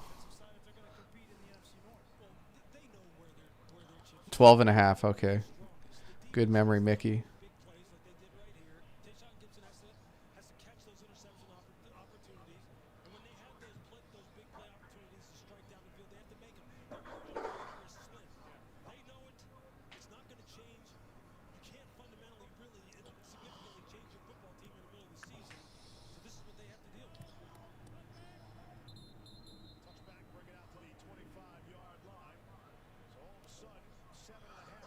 You know what, Mickey? I probably will. I should stream. I could stream some of my online stuff, to be honest. Even just playing Omaha, the live games are hilarious. There's a lot. Like I play 510, with a lot of like old longshoremen. They have lots of money, but they're like cheap and crude to each other. If there was any production crew out there, they should definitely look into something like that.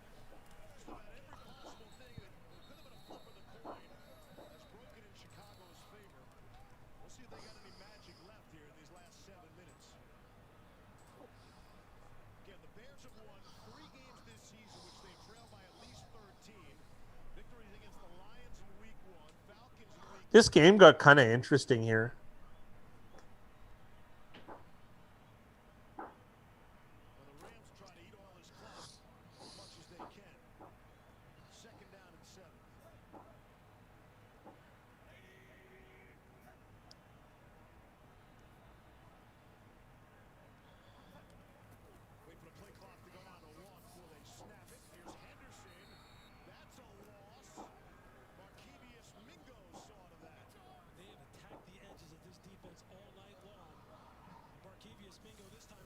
Oh, Hey, Apurva, how's it going? Long time no see.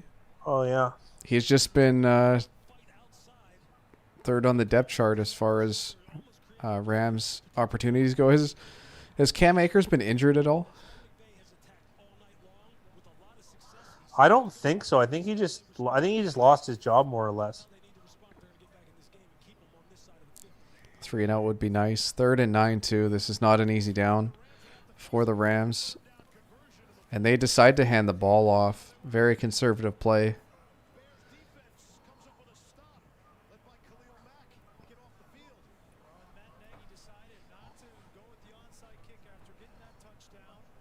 Yeah, Mickey, it's called Flopzilla. It's a hand range analysis tool. So you kind of what you can do is you experiment with like a certain range of hands that someone has, and then you can compare it to the flop, any type of board, and you can see the connectivity, and then you get good at understanding what cards are good for that range and what cards aren't. I.e., it tells you when to bluff and when to fire a second barrel, when to fire a third barrel, right? So it gives you a good indicator of how strong your opponent is. Because when your opponent's not likely to have anything, you should be betting, and when he's likely to have something, you should be, pot controlling or keeping the pot small or check folding, something in that nature.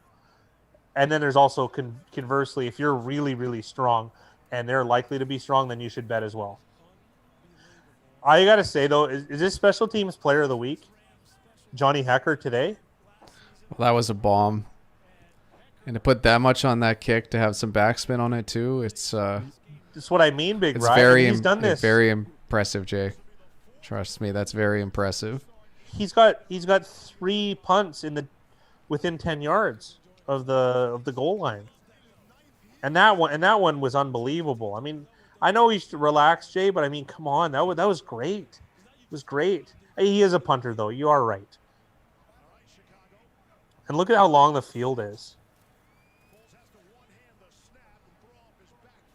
Foles throws this away.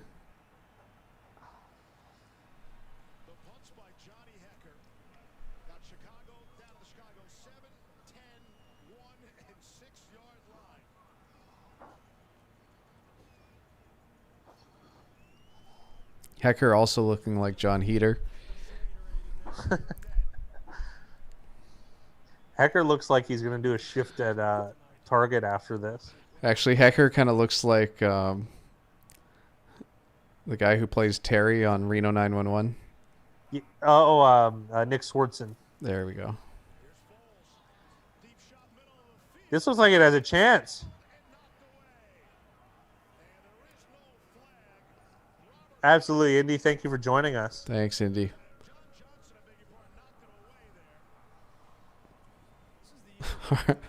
Hard and Yeah, he soft, does to have be fair. Peyton Manning forehead.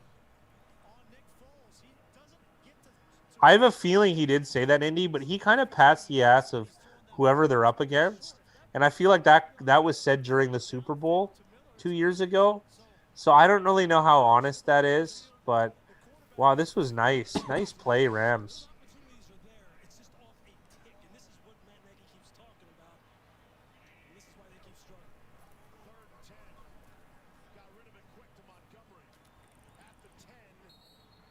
Was the Bears score a pick six? It was a fumble.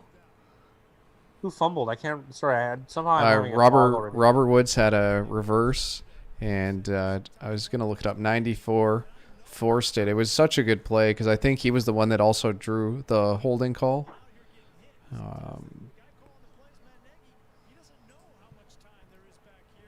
Robert Quinn made the play for the Bears. Very, very impressive play.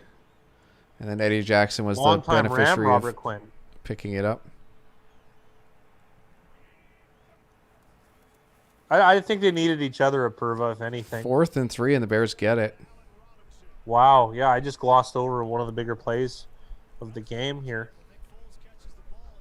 I think Brady's got like the their better chances. Brady's got the better situation between the two. I still think Belichick means more to his team than Brady does to Tampa. Is Who's Tampa the Bay backup in Tampa? Is Tampa Bay still having the success with other quarterbacks? I'd say so. Some of them, yeah. You need a really good like a master of the line of scrimmage. John Perry, how's that communication go with a player and an official like that? You know, either the officials can take him out if they think there's any issue in relationship to pressure. There's also medical spotters upstairs that if they see it using video, they can take him out as well. Trying to find who the backup quarterback is here. Oh, Blaine Gabbert. That's not that bad. Blaine Gabbert is not good. No, it's a backup quarterback though, Big Rye. I mean, we're not going to get, can't all have Nick Foles as the backup, but Apurva bringing up DBOA as Tampa is significantly above everybody else in that rating.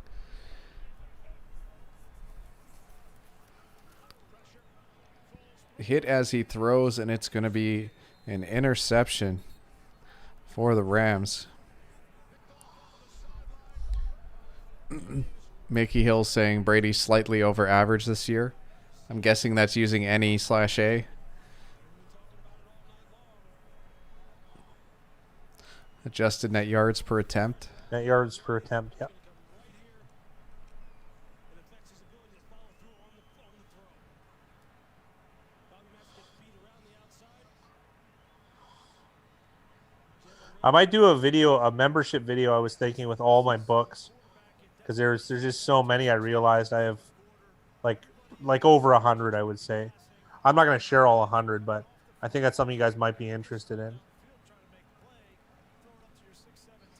Yeah, there was kind of the good, the bad, and the ugly with Jameis Winston. Yeah, that Falcons-Lions, I saw the end of the game. It was definitely coaching gaffes from both sides, and Detroit manages to squeak out a win on the last Narrow snap. victory. See you, Jackson. Always a pleasure, buddy. Have a good night, Jackson. Sorry about Montgomery tonight.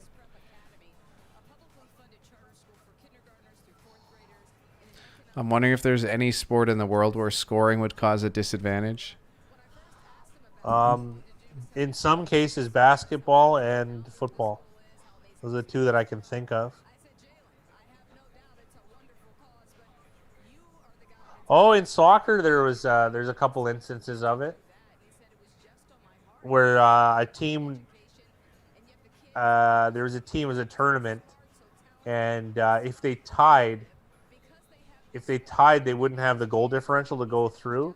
However, the type of overtime that they would play after, you could score as many as you want in the overtime period. So they wanted to go to overtime so that they could have the opportunity to score 2 goals. Well, Hearts, it's only a problem unless you get all of them, Mickey. So in that case, it's a good thing. Hearts is Later, one of my best Filer. games. See you, Filer.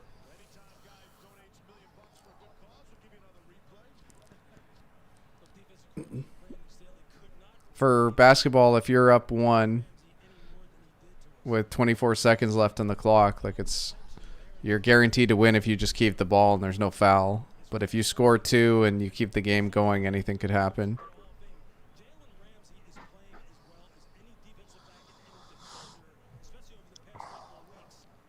Yeah, I'm not sure the rules necessarily, but I know it's happened before. And Big Rye is a good point as far as basketball goes. It'll be either 5 a.m. or 6 a.m. Pacific time. So 8 or 9 a.m. Eastern time.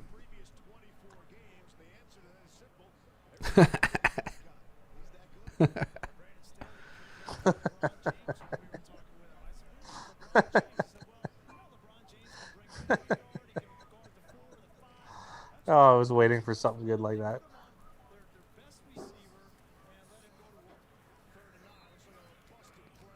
Dude, did he hurt 96, Hicks? Yeah. No. Hicks was complaining to the ref about that. He just slid into him with his cleats. He can do anything, and he's become such a valuable piece of what Brandon Staley's trying to get into your defense. Inspired by ongoing conversations with players,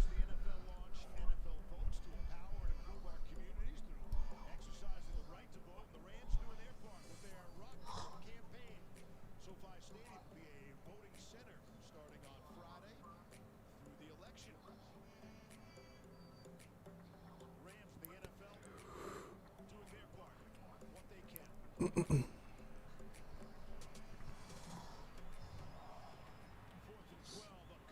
Oh, watch Hecker. He's going to get another shot. See if he does the watermelon kick here. Watch this punt. Try to get it inside the 10 for the fourth time. Is that the technical terminology for the punters, the watermelon punt? There it is. Yeah. Oh, come on. Of course it takes an LA bounce. Dude. Special teams player of the week, Johnny Hecker. You think 5 for 5 inside the 10 is impressive? Yes, I do. He holds it sideways. I've never seen this before. Right. And they don't kick one end of it and make it spin from on end. Dude, that's unreal, man. 5 million IQ. That's like one of those videos, and then it shows like the omniscient robot being. You must practice that a lot, right? I mean, that goes south. That could be pretty embarrassing. You wind up on the wrong kind of the highlight. There was when I played soccer when I was a kid, the coach said if we got a header goal, he'd take us all out for ice cream. And I feel like watching the Bears celebrate just reminded me, like, or the Rams celebrate, it felt like, okay, if you guys get 5 inside the 10 as a special teams group, Oh, yeah. we'll get you ice cream after the game. Was this Roy McDonald, Big Rye? No, I never played for him. The I wish I was on that team. I scored a header every game back then. I Well, was this a was- monster. You guys were tiny. this was like, I'm talking like when we were like 7, like Oh, really I wasn't young. good till I was 9. Lucky. That coach is lucky. Hurt his wallet forever. Well, the best part was I got a breakaway and I flicked the ball up to my head and scored. Did you really? Oh yeah, and he had to take us all out for ice cream. Dude, I would have been choked at someone gaming the system that bad. Oh, whatever. He didn't specify the rules, so No, he didn't. you're gonna game the system if that's the case. Strangely enough, and this is ironic coming from us, it probably would have been better off to put in Trubisky for at least a drive or two. Yeah. Kids are not allowed to do headers in America until U14. Shake my head. What? Are you serious? I really thought the smarts of America's youth was really being held back by soccer. You use your forehead. It doesn't hurt at all. You drive through the ball. That was the only way I scored because I was a foot taller than everybody. They were going to take away my weapon. I was born in the right era then. Jeez.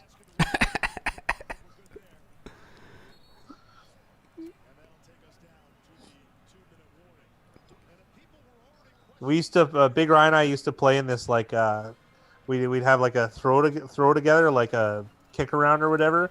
It was big though. It'd be like 8-on-8 or 9-on-9, and I would score relentlessly on headers from anywhere, from pretty far away too. So on corner kicks, Big Rye would run, and he'd just run in front of my legs and take my legs out before I could even get to the so I couldn't build up any steam or momentum. It was the most annoying thing in the world. You remember doing that?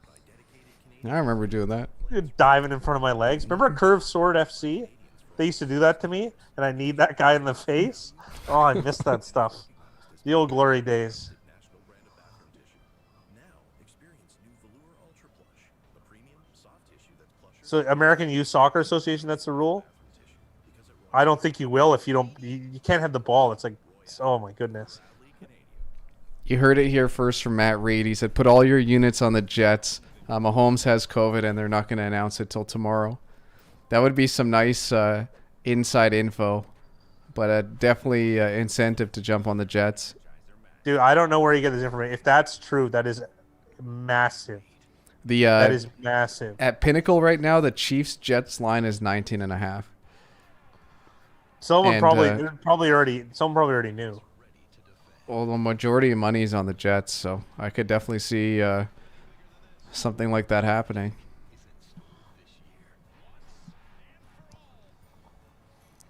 But Matt, if you found that news out and then you came straight to here to let us know, kudos to you. Absolutely. You're the true MVP. Yeah.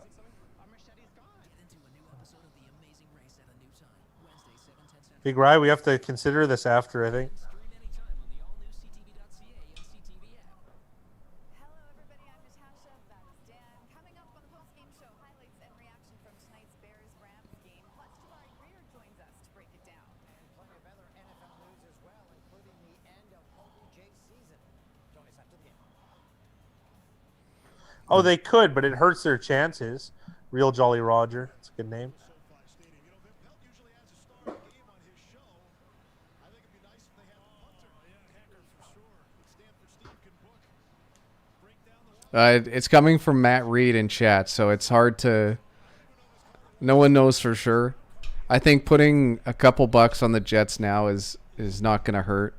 And even if he did have like COVID stuff, like there has been guys that have been announced with COVID stuff and still played that week. I still think it doesn't hurt to throw a couple dollars on the Jets though, especially Yeah, spread. anyways.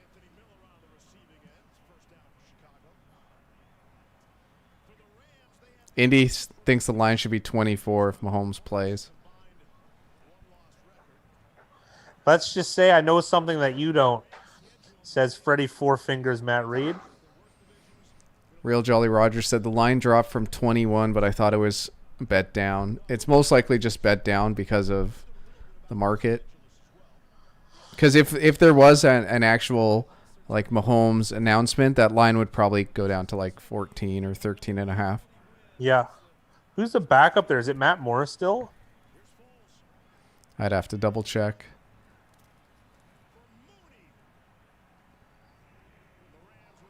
I got it almost in front of me. Hold on. What do you think the line would be, Fat Guy, for Chiefs at home versus the Bengals? I need to know the Chiefs at home versus the Bengals. Oh, 11 and a half. 10 and a half. They have a quarterback that can score points. I think anywhere from 10 and a half to 14 and a half, depending on. I think 11 and a half is good. I feel confident with my.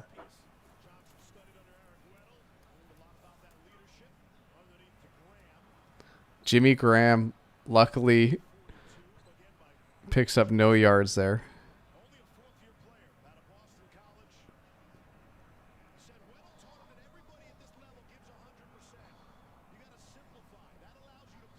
a 13 and a half from Mickey Hill. Quarterback is Chad Henne. Chad Henne. I feel like I like what John Stacy says. I like Burrow. No, there's no okay. What if it's what if they're the favorite?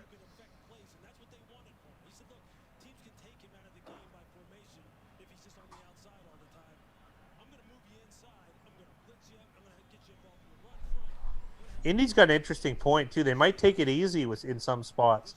Some injured guys might treat this as a bye week. It's the NFL. It's rare for that to happen, but I have seen it.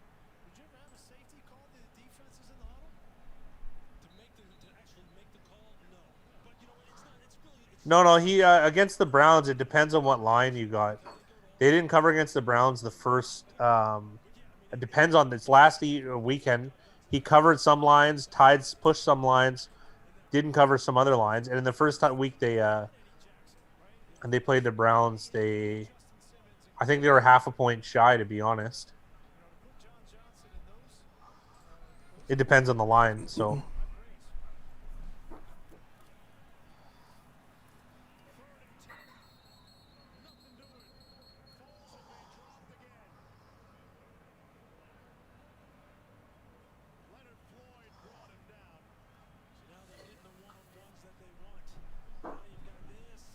Garbage time TD still counts. Covering is everything.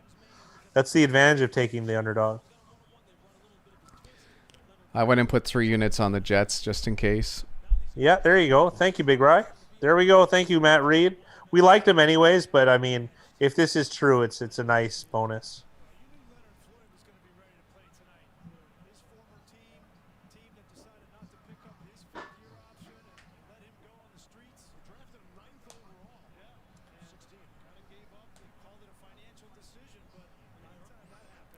Yeah, Josh Allen decides to join chats once in a while. Just give us his insight on how he thinks the league is going. The very thing that he's doing right now. What that tells you is what? Aaron Donald again. How he can Mickey, what are you referring to as your best? Oh, well, my best week this year so far. Nice. I thought you said you had a best bet. I read it incorrectly.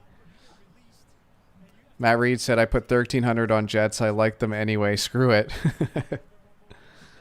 Yeah, there's nothing wrong with that. It's a lot of Absolutely points to not. cover no matter who's playing.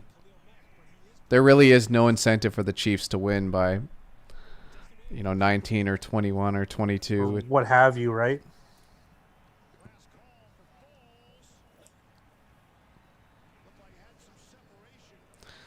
This game is done.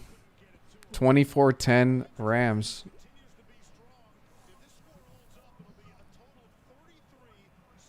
Apurva thinks fade the Cowboys every game, no matter who they play, no matter what the line is. Oh, Big Rye, I got some bad news. What's the bad news? They're talking about shutting down BC again. Some of Yeah, the I saw that earlier today. in my poker group, some of the guys are government workers, and it's like all but confirmed. This is brutal, man. They had a post on social media saying that you're only allowed to be with people in your household and a maximum of 6. Numbers are rising, so they're gonna do what they Whatever. think is best. Don't bet you money, Matt. Matt, I don't know if it's a joke. I tell everyone, don't bet money you can't afford to lose. Gambling is more about money management than anything else. Anything. Gambling for entertainment, use entertainment dollars. If you're gambling for entertainment, don't. If you're gonna go out for dinner, stay home and gamble on the game if you want entertainment, and use that money that you would have. There you go. How about that? The fat guy and I are the wrong people to ask about over-unders. Yeah, we got one right today. We did, but that's like what, 1 for 100. yeah. So don't ask us for over-under advice. You're better off flipping a coin than going with what we say. And like Brett said, go big or go home, Matt. So you can take the Brett philosophy in chat, or you can take the fat guy and I's philosophy.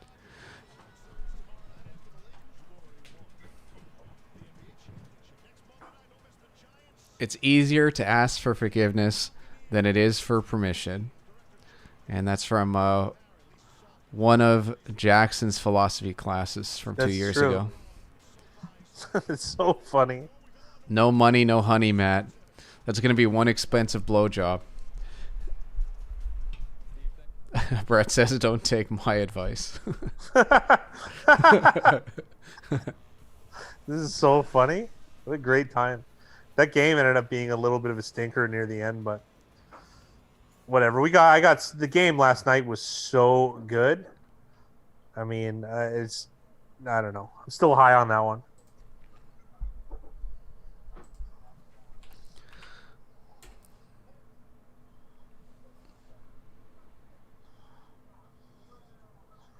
Better to be pissed off than pissed on.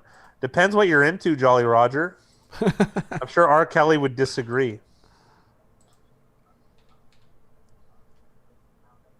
Sometimes haters want to hate. Love is long of love. I don't even want none of the above.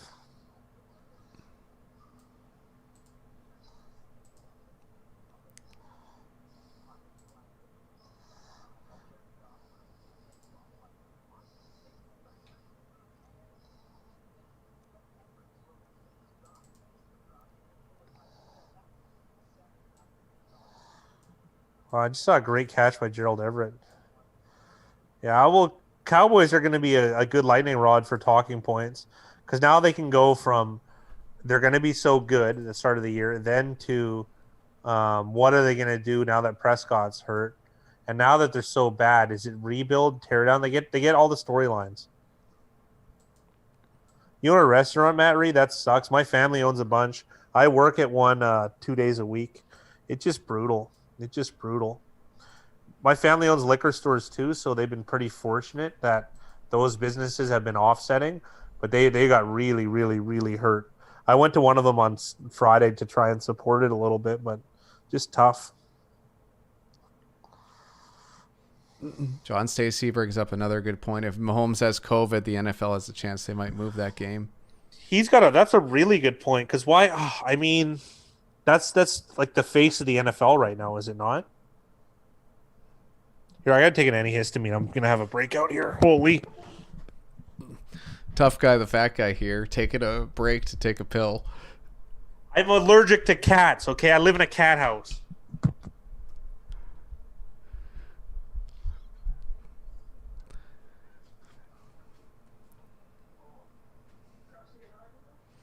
Yeah, I don't get that benefit, Mickey. I gotta open my mouth and look stupid every day. I'm on here.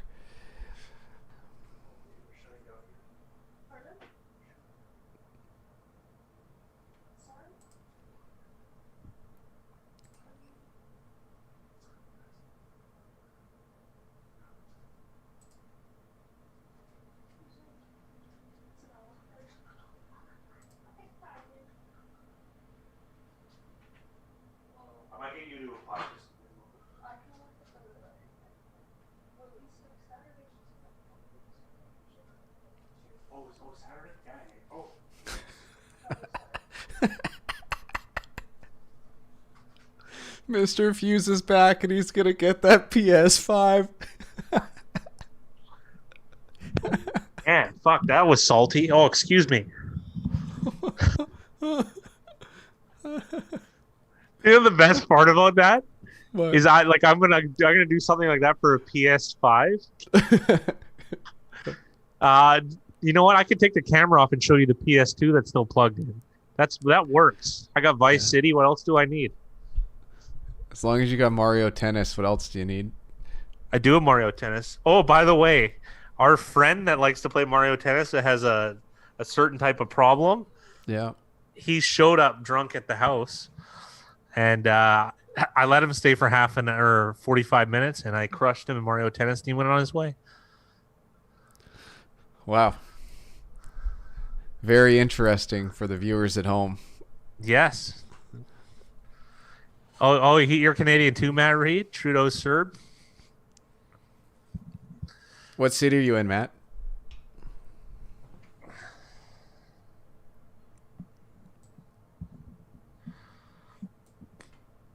In case you're anywhere close, I know where I'm going to be ordering out from.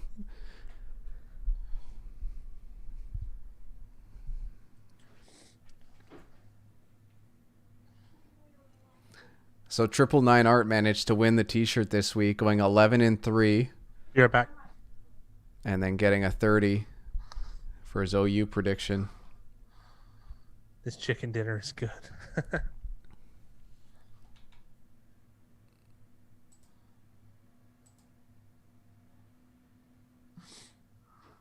Confucius says never parlay the Bears money line in the under.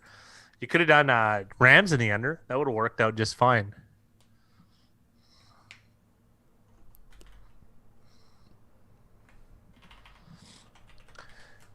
Do you want to get started on the video here, Big Rye? Yeah, most of the work's done. We just need the name of the week and honorable those in. mentions. And then There's I an think we easy should name of the week. be good to go.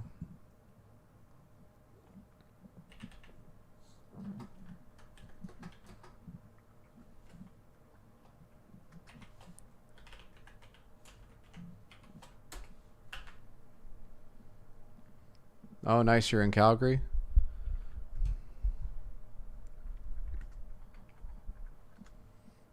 Drove through there recently before the start of football season. But we're from out west in Vancouver.